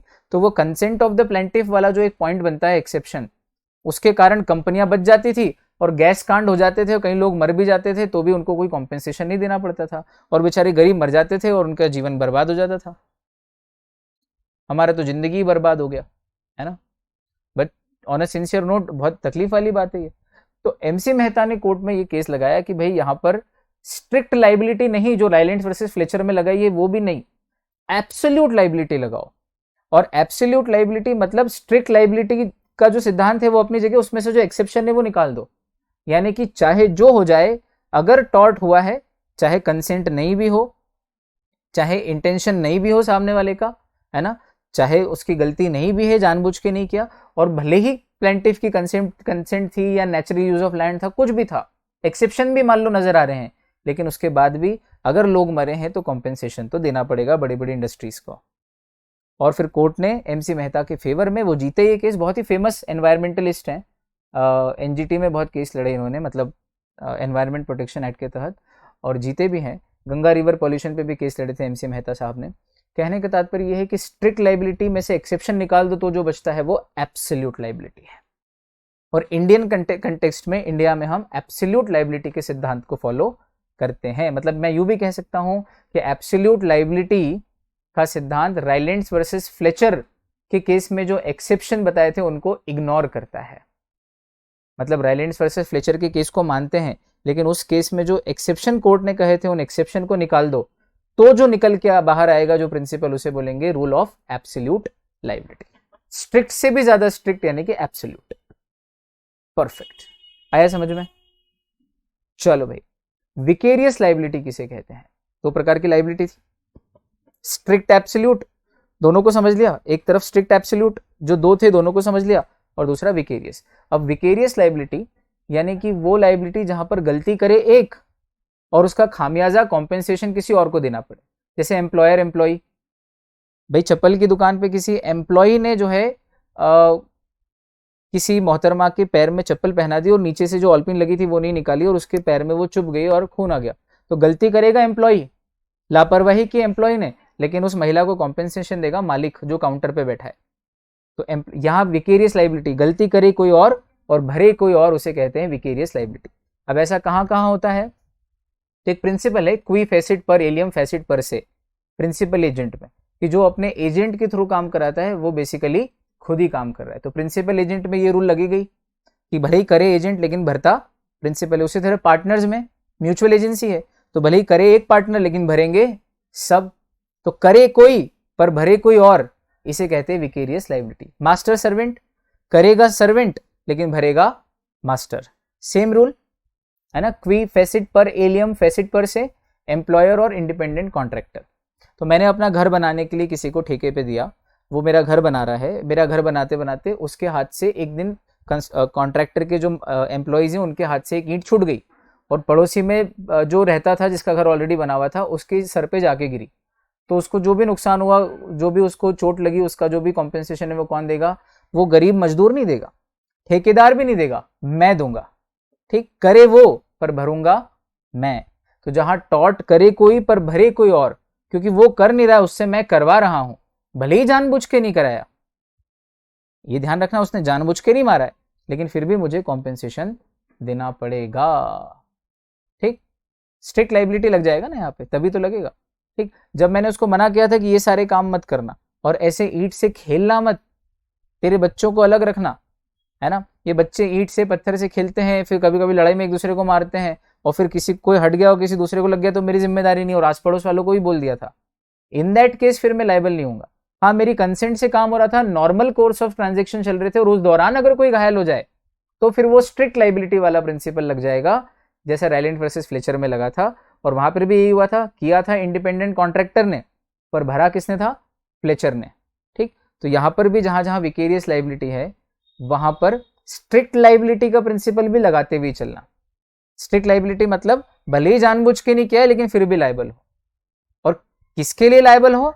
दूसरे ने जो कार्य किया उसके लिए आप लायबल हो, ये विकेरियस है। तो स्ट्रिक्ट में भी विकेरियस आ गई, या यूं कहो विकेरियस में भी स्ट्रिक्ट आ गया।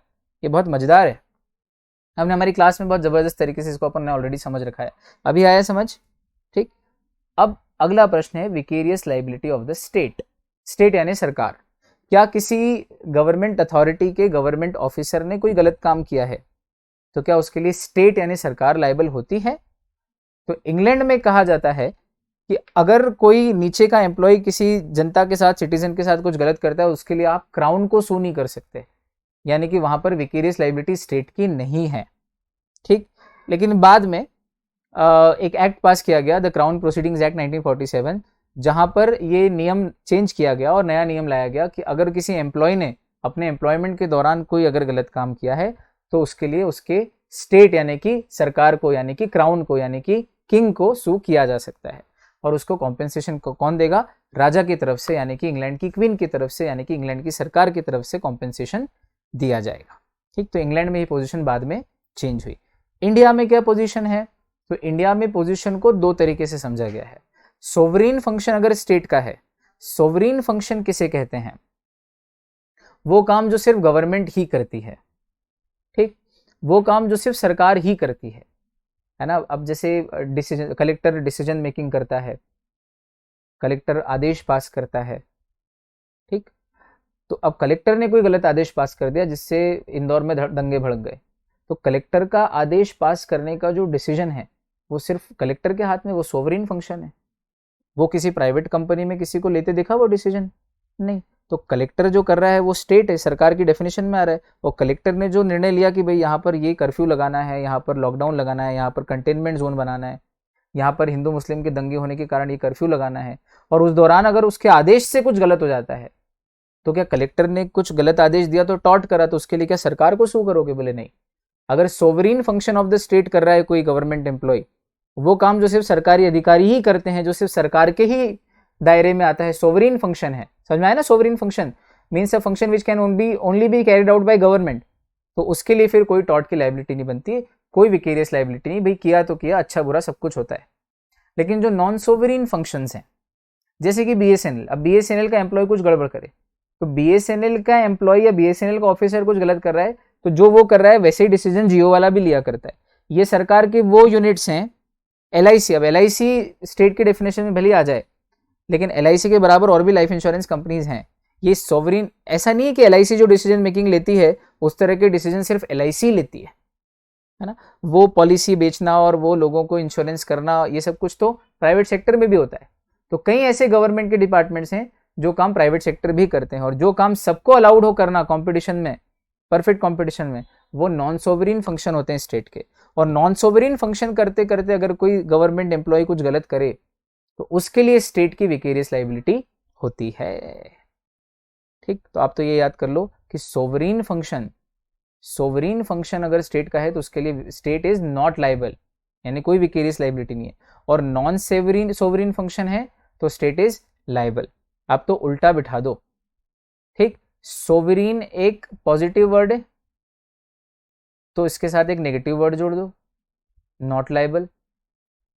और नॉन सोवरेन में ऑलरेडी नॉन आ गया है, एक नेगेटिव वर्ड बन गया है नॉन सोवरेन, तो फिर इसको पॉजिटिव वर्ड के साथ जोड़ दो, लायबल। ये याद करने की ट्रिक हो गई। Opposite poles attract each other, magnet का रूल लगा दो। ठीक, तो position in England and position in India, vicarious liability की हमने बहुत अच्छे से समझ ली। चलो भाई, अब है types of torts in case of personal freedom और सेफ्टी। चलिए भाई, तो types of torts in case of personal freedom and safety, मतलब किसी व्यक्ति की पर्सनल फ्रीडम या उसकी सेफ्टी पे क्या क्या टॉर्ट किए जा सकते हैं, उन टॉर्ट्स के प्रकार हम पढ़ने वाले हैं। पर्सनली किसी व्यक्ति के साथ उसकी फिजिकल सेफ्टी या पर्सनल फ्रीडम पे हम क्या क्या टॉर्ट कर रहे हैं, तो वो प्रकार देखो। आप एक एक प्रकार समझेंगे अच्छे से। नाम देख लेते पहले, क्या क्या है भाई। पहला है बैटरी, असॉल्ट, दूसरा, तीसरा बॉडीली हार्म, चौथा फॉल्स इम्प्रिजनमेंट, पांचवा मैलिशियस प्रोसिक्यूशन, छठा नर्वस शॉक, और सातवां है डिफेमेशन। ये 7 पर्सनल टॉर्ट्स हम लोगों को पढ़ने हैं, कैसे होते हैं और किसे कहते हैं, एक एक के बारे में जानेंगे। बैटरी किसे कहते हैं? तो भाई जब एक व्यक्ति दूसरे व्यक्ति के ऊपर उसके कंसेंट के बिना और बिना किसी लीगल जस्टिफिकेशन के जब फोर्स अप्लाई करता है तो उसे कहते हैं बैटरी। 2 एलिमेंट हो गए, मतलब एक तो आपने फोर्स अप्लाई किया है किसी व्यक्ति पे, एप्लीकेशन ऑफ फोर्स, ठीक, और दूसरा उस व्यक्ति की परमिशन, जिसको फोर्स अप्लाई कर रहे हो, जिसको धक्का दे रहे हो, या जिसके ऊपर भी फोर्स अप्लाई कर रहे हो उसकी परमिशन भी नहीं है और ना ही कोई लॉफुल जस्टिफिकेशन है। एग्जाम्पल, भाई कोई मेरा फ्रेंड है, वो पानी से डरता है और हम लोग सब स्विमिंग कर रहे हैं, वो हमको बाहर स्विमिंग पूल के बाहर जो जगह है वहाँ पे खड़े होकर आराम से बैठ के चीयर कर रहा है, हमसे बातचीत कर रहा है, हम तैरते तैरते उससे बात कर रहे हैं, पानी में मज़े कर रहे हैं। इतने में एक दोस्त पीछे से स्विमिंग पूल में से निकल के पीछे से जाता है और उसको धक्का देके पानी में गिरा देता है। तो क्या एप्लीकेशन ऑफ फोर्स है? हाँ है। सेकंड, क्या उसकी कंसेंट ली थी प्लेंटिफ की? नहीं। या फिर कोई लीगल जस्टिफिकेशन था? धक्का देने के पीछे कोई जेन्युइन कारण था कि बिजली गिर रही थी इसलिए धक्का दिया तुझे, या तेरे ऊपर पेड़ गिरने वाला था इसलिए धक्का दे दिया? ऐसा कोई लीगल जस्टिफिकेशन भी नहीं है। इसका मतलब मेरे उस दोस्त ने वो पानी से डरने वाले दोस्त के ऊपर टॉर्ट किया है, ठीक। और धक्का ही नहीं, फोर्स का एप्लीकेशन। अब धक्का भी एक प्रकार का फोर्स है, चाटा भी एक प्रकार का फोर्स है। भाई फोर्स अप्लाई किया without consent and without legal justification. कोई व्यक्ति रात को नींद में चल रहा है और वो नींद में उठ के चलते चलते रेलवे पटरी पे चलने लगा, ठीक, और वो चले जा रहा है नींद में, उसको पता ही नहीं, होश ही नहीं है। उधर से ट्रेन आ रही है, मैंने देखा दूर से, मैं दौड़ते हुए गया और उसको बहुत जोर से धक्का दिया। इतने में ट्रेन निकल गई, वो उस तरफ मैं इस तरफ। जब ट्रेन पास हुई तो वो मेरे पास आया और मेरे से लड़ने लगा कि तूने मुझसे बिना पूछे धक्का क्यों दिया। तो there is an application of force, yes. क्या उसकी कंसेंट थी? मैंने उससे पूछ के धक्का नहीं दिया। लेकिन ये तीसरी चीज, लॉफुल जस्टिफिकेशन तो है मेरे पास कि मैंने धक्का क्यों दिया। आई कैन लीगली जस्टिफाई, तुझे जान बचाने के लिए धक्का दिया भैया, कुछ गलत नहीं किया, मेरे इंटेंशन गलत नहीं थे, तो मैं बच जाऊंगा, इसे बैटरी नहीं बोलेंगे। आया समझ? तो ना ही कंसेंट हो और ना ही जस्टिफिकेशन हो, दोनों ही ना हो, प्लस एप्लीकेशन ऑफ फोर्स भी हो, तो उसे हम कहेंगे बैटरी, ठीक। तो अगर आप किसी को स्केल से मार देते हो वो भी बैटरी है। किसी व्यक्ति के वो सामने बैठा है, पीछे से आके कान में यूं करने की आदत होती है किसी किसी की, ये भी बैटरी है। एनी काइंड ऑफ फोर्स, चाटा हो, धक्का हो, कान पे ऐसे करना हो, ये सब क्या है? बैटरी है, ठीक। बहुत अच्छा। असॉल्ट, असॉल्ट का अर्थ होता है कि सामने वाले के मन में ये एंजाइटी क्रिएट कर देना, ये डर बिठा देना, ये फियर, ये केयर कर देना सामने वाले को, ऐसा कि उसके साथ बैटरी हो जाएगी। जैसे बैटरी किसको बोलते हैं? कि सामने वाले को चाटा मारा है, बैटरी है। पर चाटा मारा तो नहीं, उसके गाल के पास तक हाथ लाया और एकदम से रोक लिया, तो ये जो वो चमक गया, डर गया, ये असॉल्ट है, ठीक। मतलब असॉल्ट, असॉल्ट अगर एप्लीकेशन ऑफ फोर्स एक्चुअली नहीं की जाए लेकिन हो जाएगा एप्लीकेशन ऑफ फोर्स, इस बात की एंजाइटी उसके मन में क्रिएट कर दी जाए, एप्रीहेंशन यानी कि डर क्रिएट कर दिया जाए, ये भी क्या है? असॉल्ट है, एक प्रकार का टॉर्ट है। जैसे आपने रहना है तेरे दिल में मूवी जो है उसमें देखा होगा कि वो पार्किंग में आर माधवन जो है वो हाथ में ऐसा वो पूरा पहन के और सैफ अली खान के चेहरे के बिल्कुल पास तक ले जाता है, तेरा थोबड़ा बिगाड़ दूंगा। तो वो जो कर रहा है वो असॉल्ट है। लेकिन अगर मार दिया होता तो बैटरी होती, ठीक। और क्रिमिनल इंटेंशन होती तो फिर तो वो तो क्राइम ही हो जाता। मतलब तो सिर्फ समझाने के लिए उदाहरण है। कई बार अपन ऐसे करते हैं ना, चमकाने के लिए किसी व्यक्ति के पास यूं ले जाके हाथ यूं करते हैं, ये क्या है? असॉल्ट है, ठीक। तो व्हेन द डिफेंडेंट अपने एक्ट से सामने वाले के मन में ये एंजाइटी या एप्रीहेंशन क्रिएट कर दे कि उसके खिलाफ बैटरी हो जाएगी, तो समझो टॉर्ट हो गया। अच्छा, मजे की बात क्या है कि बैटरी जब करोगे आप, तो बैटरी एप्लीकेशन ऑफ फोर्स होने के पहले पहले तक असॉल्ट है और टच होते ही बैटरी हो जाती है। तो मतलब हर बैटरी असॉल्ट पूर्वक होती है, ठीक। और असॉल्ट में सिर्फ असॉल्ट होता है, एक्चुअल एप्लीकेशन में फोर्स नहीं होता है, इसलिए वो असॉल्ट रह जाता है।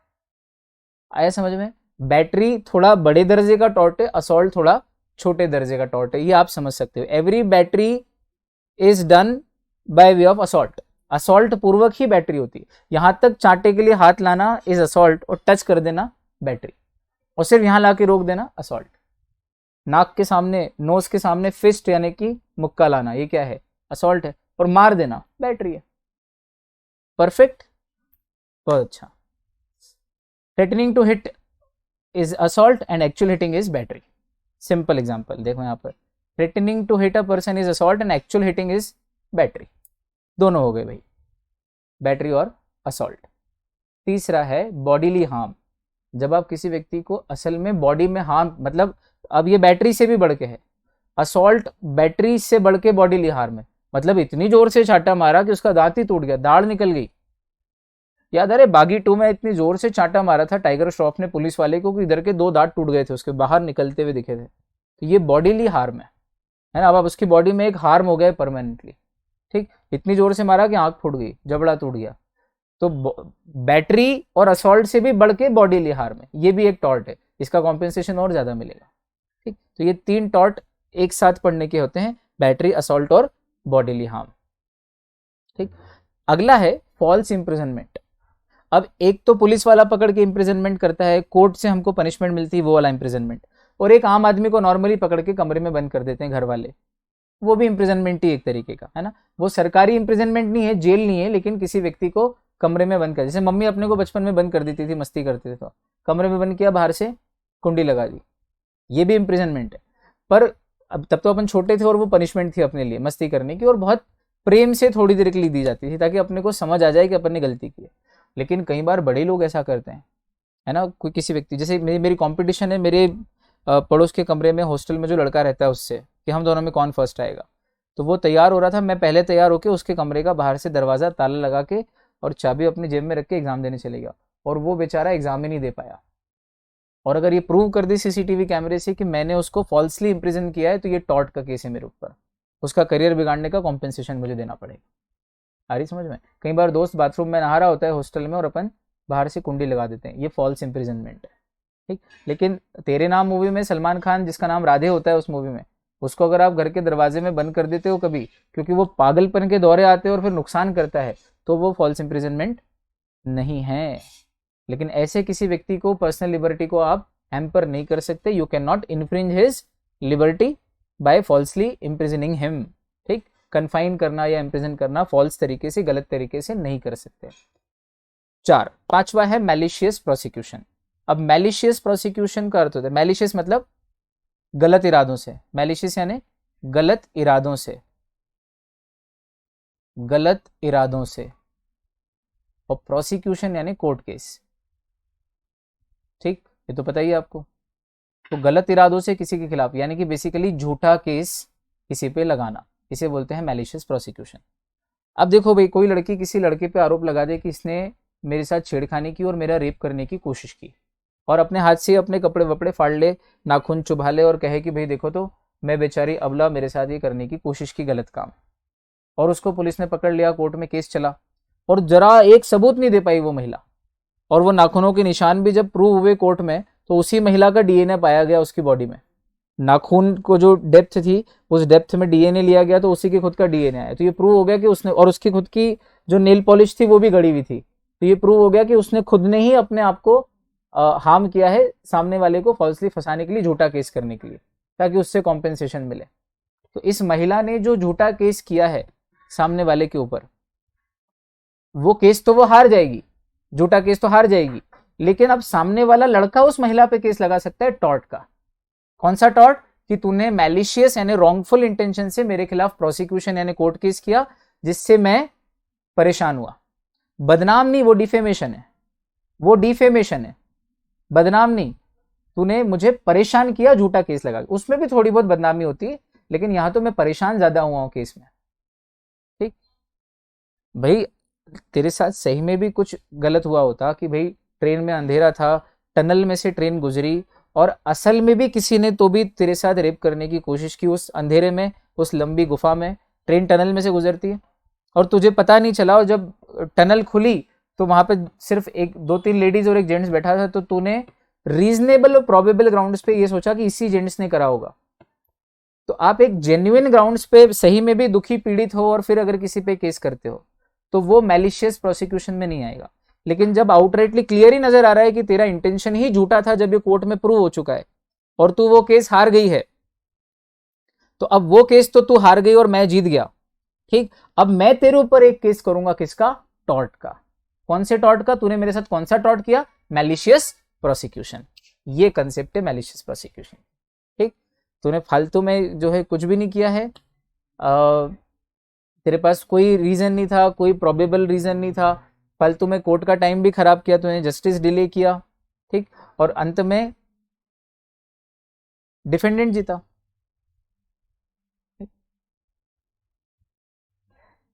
देखो मजे की बात, यहां पर इनोसेंट प्लेंटिफ इनोसेंट कौन निकला? प्लेंटिफ। तो प्लेंटिफ कैसे इनोसेंट है सर? उस महिला ने केस लगाया था तो वो प्लेंटिफ, और लड़का जो है वो डिफेंडेंट जिसके ऊपर केस लगाया है। तो प्लेंटिफ इनोसेंट कहाँ है? यहाँ तो महिला गलत है ना? नहीं, गलत। वो वाले केस का डिसीजन तो आ गया है, समझना। अब टॉर्ट का केस लगाया है लड़के ने, और लड़का कौन? जो टॉर्ट का केस लगा रहा है, प्लेंटिफ, और वो उस केस में इनोसेंट पाया गया था, इसलिए इनोसेंट प्लेंटिफ। ठीक। और जो डिफेंडेंट है इस केस की वो लड़की। अब ये टॉर्ट वाले केस जब उस लड़के ने बाद में टॉर्ट का केस लगाया तो लड़की होगी डिफेंडेंट, और डिफेंडेंट ने मैलिशियसली एक्ट किया था पिछली बार जब केस किया था तब, इसलिए यहां पर लिखा है the case is decided in favour of innocent plaintiff, then the defendant is said to act maliciously. पकड़ में आए वर्ड? है ना, कितना लॉजिकल है। यही तो कंसेप्ट है यार। अपन ने तो क्या चीरफाड़ करी क्लास में, अभी तो रिवीजन है, इसी में अपन ने जबरदस्त मजा ला दिया। चलो भाई, अब मैलिशियस प्रोसिक्यूशन के एसेंशियल एलिमेंट्स ये हैं कि that the plaintiff was prosecuted by the defendant. इस केस का जो प्लेंटिफ है उसके ऊपर डिफेंडेंट ने, इस केस के डिफेंडेंट ने पहले केस किया था। टॉर्ट वाले केस से जोड़ना कि टॉर्ट का जो केस अभी किया है, इस केस का जो प्लेंटिफ है उसके ऊपर पहले इस केस के डिफेंडेंट ने केस किया था। मतलब पहले ये एग्जैक्टली उल्टे थे, आज जो प्लेंटिफ है वो डिफेंडेंट हुआ करता था और आज जो डिफेंडेंट है वो प्लेंटिफ हुआ करता था पिछले केस में। ठीक। और विदाउट रीजनेबल कॉज था वो वाला केस, उस केस का कोई कॉज ही नहीं बनता था। और फिर उस केस का जो प्लेंटिफ था यानी इस केस का डिफेंडेंट, उसने मैलिशियसली एक्ट किया था, जिसके कारण इस केस के यानी कि टॉर्ट वाले केस का जो प्लेंटिफ है उसको डैमेजेस हुए, नुकसान हुआ, टाइम भी खराब हुआ, पैसा भी लगा, इज्जत भी गई, परेशानी भी हुई। और वो जो पुराना वाला केस है वो किसके फेवर में डिसाइड हुआ था? प्लेंटिफ के फेवर में। यानी इस केस का जो प्लेंटिफ है जिसकी हम बात कर रहे हैं उसके फेवर में वो सूट गई थी, यानी जो उस केस का डिफेंडेंट था। ठीक है, इस केस और उस केस समझ रहे हो ना, दो केस है यहाँ पे।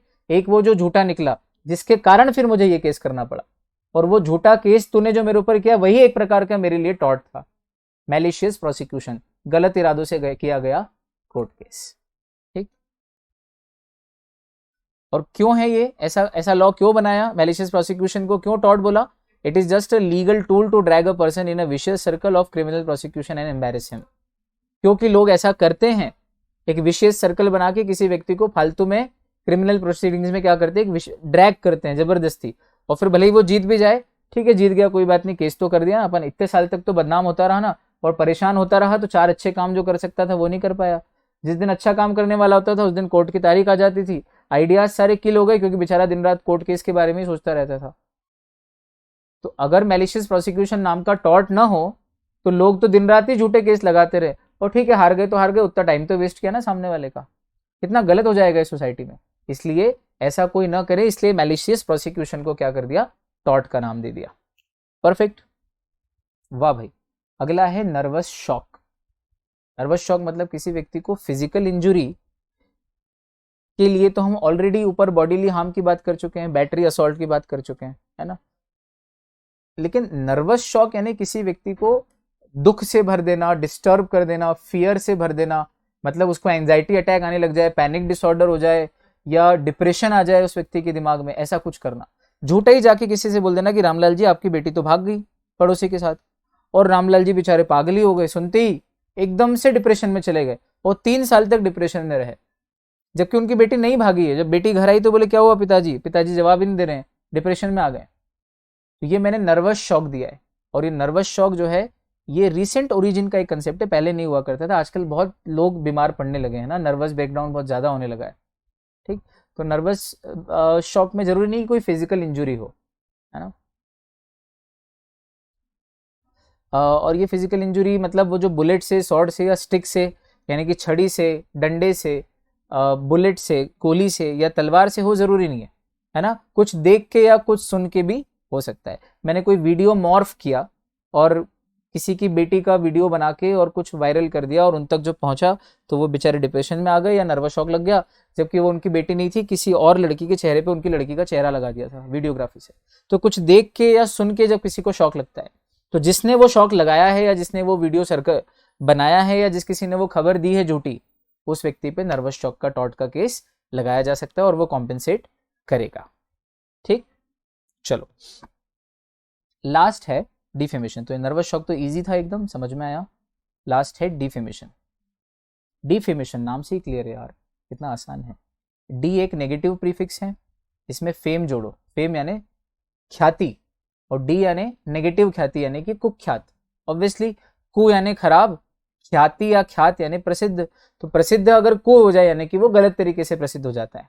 ठीक, जैसे कि दाऊद इब्राहिम को बहुत लोग जानते हैं, ख्यात तो है लेकिन कुख्यात है, और सचिन तेंदुलकर प्रख्यात है ना। तो किसी को कुख्यात करना यानी कि बदनाम करना।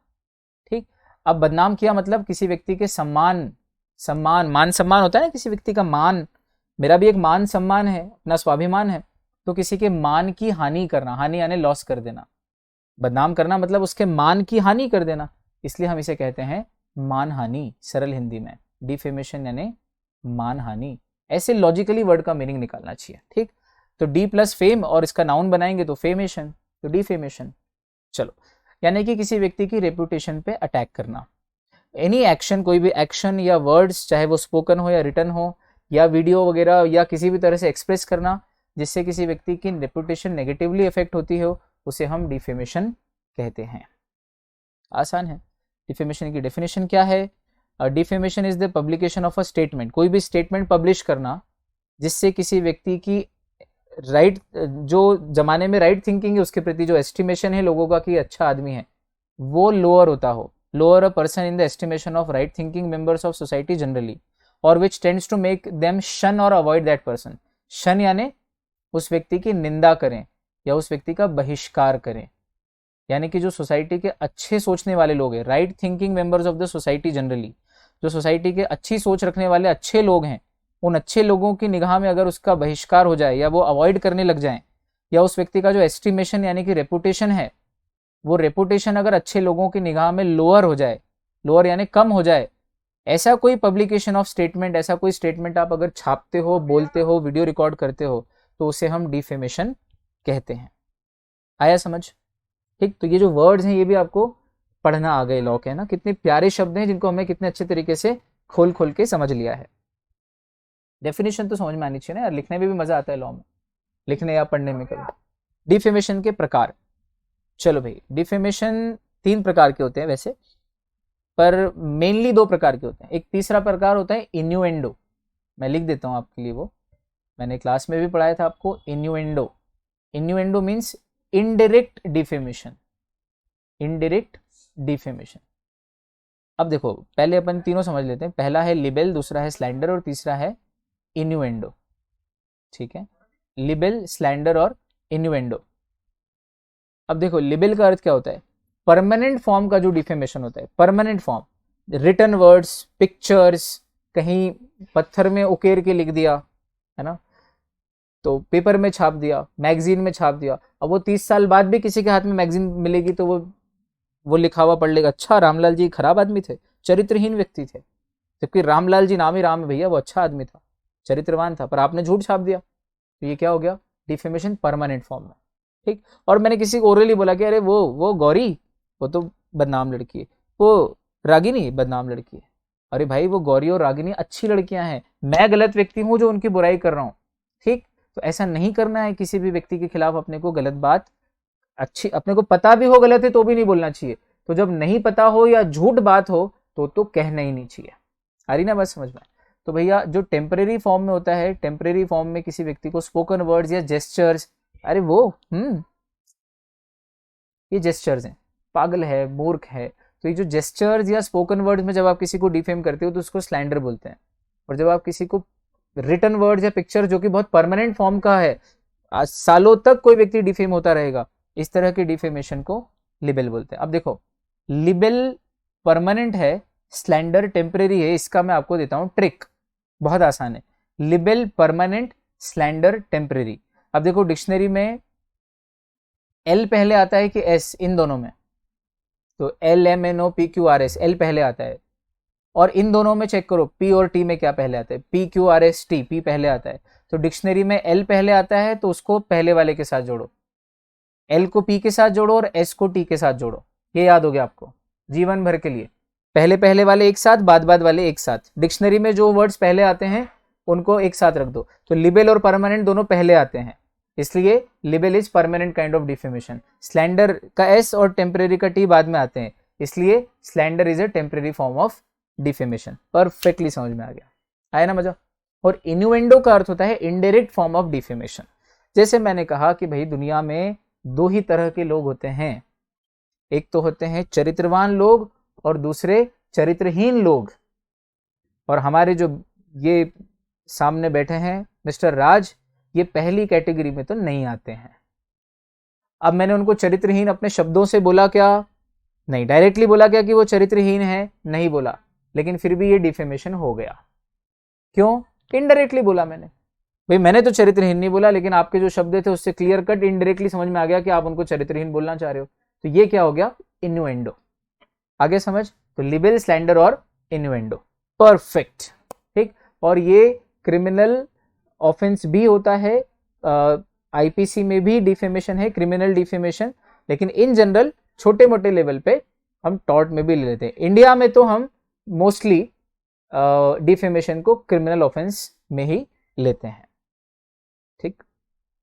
दोनों में आता है, लेकिन मोस्टली कोर्ट में केसेस जाते हैं तो लोग उसको क्रिमिनल ऑफेंस के तौर पे ही ट्रीट करवाते हैं। अच्छी खासी मोटी रकम कॉम्पेंसेशन की मांगते हैं, जिसके साथ टॉर्ट हो जाए डिफेमेशन का वो। अब अगली जो हेडिंग है वो है remedies in case of tort. Remedies in case of tort मतलब अगर किसी के साथ टॉर्ट हुआ है तो उसको क्या रेमेडी मिलेगी। याद करो, लीगल रेमेडी हो तो ही तो टॉर्ट होगा। अगर आप सामने वाले ने कुछ किया और आपके पास उसकी लीगल रेमेडी नहीं, तो समझो उसने जो किया वो टॉर्ट ही नहीं है। तो अगर टॉर्ट हुआ है तो निश्चित रूप से कोई लीगल रेमेडी है। और वो लीगल रेमेडी कितने तरह की है? पर्सनली आपके पास दो तरह की लीगल रेमेडी है, ठीक। वो लीगल रेमेडी पर्सनल, अगर आपके साथ टॉर्ट होता है, ये जो पर्सनल टॉर्ट हमने पढ़े, battery, assault, defamation, bodily harm, nervous shock, malicious prosecution, ये जितने भी हमने पढ़े हैं, अगर इनमें से कुछ आपके साथ होता है तो आपके पास दो तरह की रेमेडीज हैं। पहली जुडिशियल रेमेडीज, दूसरी एक्स्ट्रा जुडिशियल रेमेडीज। अब देखो नाम से ही क्लियर है, जुडिशियल मतलब वो रेमेडीज जो कोर्ट से मिलेगी, और एक्स्ट्रा जुडिशियल मतलब जो कोर्ट के बाहर आप खुद ही ले सकते हो। एक्स्ट्रा यानी कि बाहर, एक्स्ट्रा यानी आउटर, है ना। तो कोर्ट के बाहर, आउट ऑफ कोर्ट, आप स्वयं से सॉल्यूशन निकाल सकते हैं, सॉल्यूशन निकाल सकते हैं। आप खुद ही कोई सॉल्यूशन निकाल लो, कोर्ट तक जाने की जरूरत ही नहीं है। उसको बोलते हैं एक्स्ट्रा जुडिशियल। जुडिशरी जहां आ गई वो जुडिशियल रेमेडीज, जहां आपको कोर्ट में जाना पड़ेगा। तो इनको नीचे डिफाइन भी किया है, remedies which are available by approaching judiciary. वो रेमेडीज जिनके लिए आपको जुडिशरी को अप्रोच करना पड़ेगा, वो जुडिशियल रेमेडी होती है। तो उसमें कोर्ट का इंटरवेंशन मस्ट है, कोर्ट का हस्तक्षेप होगा, कोर्ट बीच में आएगा, कोर्ट आपको रेमेडी दिलवाएगा। एक्स्ट्रा जुडिशियल रेमेडी किसको बोलते हैं? Which are available by means of self help. Self help यानी कि खुद से खुद की हेल्प कर लो, आप बिना कोर्ट में जाए, कोर्ट के बाहर खुद ही सॉल्यूशन निकाल लो। Intervention of court is not required. Court का हस्तक्षेप, कोर्ट की जरूरत ही नहीं है, आप खुद से भी अपने आप को बचाव कर सकते हो। ये तो डेफिनेशन हुई और समझ में आया जुडिशियल और एक्स्ट्रा जुडिशियल रेमेडीज किसको कहते हैं, ठीक। अब इनके कुछ प्रकार भी तो बताओ जुडिशियल रेमेडी। तो जुडिशियल रेमेडी है 3 प्रकार की। कौन सी 3 प्रकार की? पहला डैमेजेस या कॉम्पेंसेशन, दूसरा इंजंक्शन, और तीसरा है स्पेसिफिक रेस्टिट्यूशन ऑफ प्रॉपर्टी। मैंने कहा था डैमेज या कॉम्पेंसेशन सबसे प्राइम रेमेडी है टॉर्ट में, है ना। डैमेजेस तो मिलते ही है, इसके अलावा इंजंक्शन, इंजंक्शन यानी कि अगर कोई टॉर्ट कर रहा है तो कोर्ट उस पर रोक लगा देगा कि भैया तो टॉर्ट मत कर। इंजंक्शन यानी स्टे ऑर्डर। तो कोर्ट में जाओ और कोर्ट से क्या लगवाओ? स्टे ऑर्डर, कि सर इसको मना करो कि ये मेरे साथ टॉर्ट ना करे, ठीक। ये हो गया स्टे ऑर्डर, इंजंक्शन। और स्पेसिफिक रेस्टिट्यूशन ऑफ प्रॉपर्टी मतलब स्पेसिफिकली, जैसे किसी ने, टप्पू ने बॉल मारी और बैट से और मेरे कांच फोड़ा, तो अब कोर्ट में गया मैं कि भाई मेरे साथ टॉर्ट हुआ है, रोज एक कांच फोड़ता है टप्पू, तो कोर्ट ने कहा कॉम्पेंसेशन ले लो। मैंने कहा भाई मुझे कॉम्पेंसेशन नहीं चाहिए, स्पेसिफिकली जो मेरी प्रॉपर्टी टूटी है उसको रेस्टिट्यूशन यानी कि जैसी थी वैसी कर दो। रेस्टिट्यूशन मतलब जैसी थी वैसी, री इंस्टीट्यूशन, इंस्टीट्यूट, री यानी दोबारा से, फिर से वहीं स्थापित कर दो, जो चीज जहां थी उसको वहीं ले आओ, यानी कि जो जैसा था वैसा कर दो, यानी कि मेरे कांच सारे वापस से लगवा दो, ठीक। तो 3 तरह की रेमेडीज हैं, या तो मुझे कॉम्पेंसेशन दिलवा दो, दूसरा इसको स्टे ऑर्डर लगाओ, इस पर रोक लगाओ कि आगे ना करे मेरे साथ ये टॉर्ट, और तीसरा भाई जो मेरी मेरी मेरी जो चीज जैसी थी इससे बोलो कि वो वैसी कर दे, फिर से सारे कांच लगवा दे, मुझे और कुछ नहीं चाहिए। तो ये सारी रेमेडीज कहाँ से मिलती है? नॉर्मली कोर्ट से मिलती है ना। ये तो नॉर्मली कभी भी आपके साथ टॉर्ट होगा तो आप कहाँ जाओगे? कोर्ट में जाओगे और ये सारी रेमेडीज आप लोगे, ठीक, आसान। अब कुछ रेमेडीज ऐसी हैं जिनके लिए आप कोर्ट पे डिपेंड नहीं करोगे, कोर्ट तक नहीं जाओगे, आप खुद से ही वो रेमेडीज ले लोगे। ठीक, उन्हें कहते हैं एक्स्ट्रा जुडिशियल रेमेडीज। नाम से ही क्लियर है, मैं आपको समझा चुका हूं पहले भी। अब एक्स्ट्रा जुडिशियल रेमेडीज में कौन कौन सी रेमेडीज हैं? तो पहली है सेल्फ डिफेंस। सेल्फ डिफेंस यानी कि सामने वाला आपको मार रहा है तो आप फोर्स अप्लाई करके उसको धक्का देके आप उसको उसका हाथ पकड़ के पीछे फेंक दो, उसको बाहर निकल जाओ। ठीक, सेल्फ डिफेंस में आप सामने वाले को, इसके लिए कोर्ट का वेट नहीं करोगे, हाँ बेटा मार ले फिर मैं कोर्ट में जाके जुडिशियल रेमेडी लूंगा। अभी जुडिशियल रेमेडी का टाइम नहीं है, अभी सेल्फ डिफेंस करो, एक्स्ट्रा जुडिशियल रेमेडी लो और जीवन के मजे लो। आया, मार खाने का कोई महत्व नहीं, बचपन से अपने को सिखाया है कि मार खा के घर मत आना, और खाली तो बराबर एक का जवाब दो से दे के आना। आया समझ में? फिर टीचर से हम बात कर लेंगे। तो भाई ये तो अपन ने सीखा यार, है ना। आगे होके किसी को मारना नहीं, सामने वाला मारे तो उसको छोड़ना नहीं, ये नियम बनाने का। वाह भाई। दूसरा है प्रिवेंशन ऑफ ट्रेसपास। अब प्रिवेंशन ऑफ ट्रेसपास जो है, इसका अर्थ है कि कोई हमारे घर में जबरदस्ती घुस गया हो तो उसको प्रिवेंट करेंगे। अब उसके लिए अगर कोई मेरे लैंड में, यानी मेरी जमीन में, मेरे खेत में, मेरे घर में, मेरी प्रॉपर्टी में अगर घुसता है तो मैं उसको इजेक्ट करूंगा, इजेक्ट यानी बाहर। और उसके लिए अगर मुझे थोड़ा बहुत फोर्स भी, रीजनेबल फोर्स यूज करना पड़ा, धक्का देके मारना पड़ा, तो ये मेरा एक्स्ट्रा जुडिशियल रेमेडी है। तू बैठा रहे आराम से, खा पी, तेरे को मैं और खाने का लाके देता हूँ, उतनी देर में कोर्ट होके आता हूँ, कोर्ट के अधिकारी आएंगे, पुलिस आएगी, फिर तुझे निकालेगी। इतना टाइम नहीं दादा। एक्स्ट्रा जुडिशियल रेमेडी, फोर्स का अप्लाई करो और बाहर करो, है ना। हर चीज के लिए कोर्ट के पास नहीं जाना, रीजनेबल फोर्स। इतना भी मत मार देना कि मारते मारते मर जाए, बोले सर क्या करे, जा नहीं रहा, ये हाथ पैर टूट जाए, दांत वात तोड़ दो आप सारे, जबड़ा फाड़ दो। रीजनेबल फोर्स ही लगाना, रीजनेबल फोर्स से ना माने तो फिर जुडिशियल में चले जाना, ध्यान रखना। ठीक। तीसरा, री एंट्री ऑन लैंड। अगर भैया किसी ने मुझे मेरे घर से बाहर निकाल दिया तो मैं तो री एंट्री करूंगा ना अपनी जमीन या अपने घर में। ठीक, तो अब री एंट्री करने के लिए वो खड़ा हो गया दरवाजे पे कि तुझे तेरे घर में नहीं आन दूंगा, तेरे खेत में नहीं आन दूंगा, तो मैं फोर्सफुली धक्का देके अपनी जमीन में घुस सकता हूं। उसके लिए मुझे कोर्ट की परमिशन की जरूरत नहीं है, पर रीजनेबल फोर्स। ठीक, तो I can retake the position of my land. जो किसी व्यक्ति ने रॉन्गफुली मुझे डिस्पोज ऑफ कर दिया या डिस्पोजेस कर दिया है, तो मैं उसको रीजनेबल फोर्स अप्लाई करके अपनी जमीन में फिर से घुस सकता हूं। इसे कहते हैं री एंट्री ऑन लैंड नाम का एक्स्ट्रा जुडिशियल रेमेडी। चौथा है रिकैप्शन ऑफ गुड्स।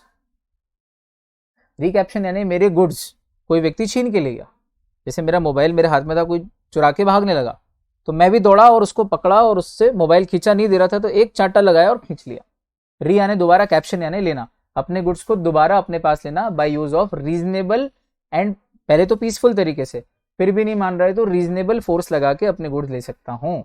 तू ले जा बेटा, मैं तो कोर्ट ही जाऊंगा, तो उतने में तो अते पते ही नहीं है जीवन में और कभी नहीं मिलेगा। कोर्ट भी थक जाएगा, बोले साहब नहीं मिल रहा है, क्या करें। कोर्ट अपने पास से तो आपको 20,000 के मोबाइल के पैसे दे नहीं देगा कि हमसे ले लो। इसलिए एक्स्ट्रा जुडिशियल रेमेडीज अलाउड है लॉ में। मजा भी आ रहा है यार सुन के, ये अच्छा है, कुछ पावर हमको ही दे दिए कोर्ट ने, एक्स्ट्रा जुडिशियल रेमेडी। तीसरा है अबेटमेंट ऑफ न्यूसेंस। न्यूसेंस का अर्थ होता है कि कोई परेशानी, और अबेटमेंट यानी उसको खत्म करना, हटाना, यानी परेशानी को हटाना। ठीक, अब पड़ोसी का जो पेड़ है वो मेरे घर के अंदर झुक रहा है। पड़ोसी से मैंने कई बार कहा कि देखो मेरे घर का इतना सुंदर व्यू है, बाहर का जो एलिवेशन है वो दिखता नहीं है सामने से, फिर पेड़, इस पेड़ पे पक्षी भी बैठ रहे हैं तो वो पक्षी के कारण नीचे गंदगी भी होती है, तो आप इतनी इतनी डालियां इधर की काट दो, है ना, ताकि मेरे घर में न्यूसेंस क्रिएट ना हो।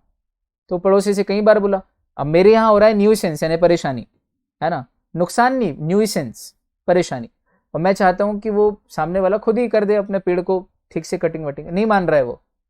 ठीक है भैया, मैंने एक दिन बुलाया मालिक को और उतना उतना पोर्शन कटवा दिया पेड़ का, मैंने खुद ने ही वो न्यूसेंस अबेट कर लिया। अबेट मीन्स खत्म करना, कम करना, जैसे कि पॉल्यूशन को अबेट करना है यानी कम करना है, खत्म करना है ना, उसका इफेक्ट कम करना, तो न्यूसेंस को मैंने अबेट कर दिया।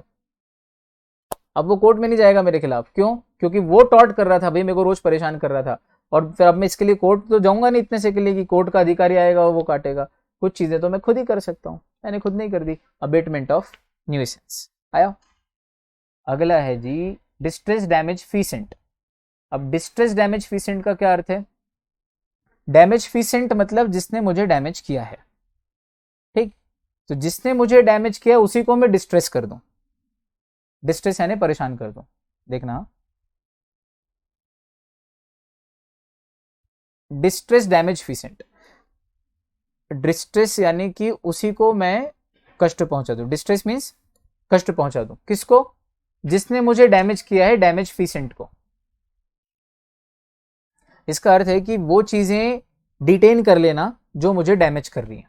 जैसे उदाहरण के तौर पे अपना वो एग्जाम्पल था ना गाय वाला, तो भाई मेरी गाय अगर रामलाल के खेत में चरने चली गई, तो रामलाल के खेत में जैसे ही गाय गई और उन्होंने फसल खा ली बहुत सारी, तो रामलाल आया दौड़ते हुए और सारी गायों को पकड़ के बांध के अपने घर ले गया, और अब मेरी गाय मुझे नहीं लौटा रहा है। वो बोलता है कि जब तक मेरी 50,000 रुपए की फसल का नुकसान तू मुझे कॉम्पेंसेशन नहीं करता है, तब तक तेरी गाय मेरे पास ही रहेगी। तो टॉर्ट किसने किया? टॉर्ट मैंने किया।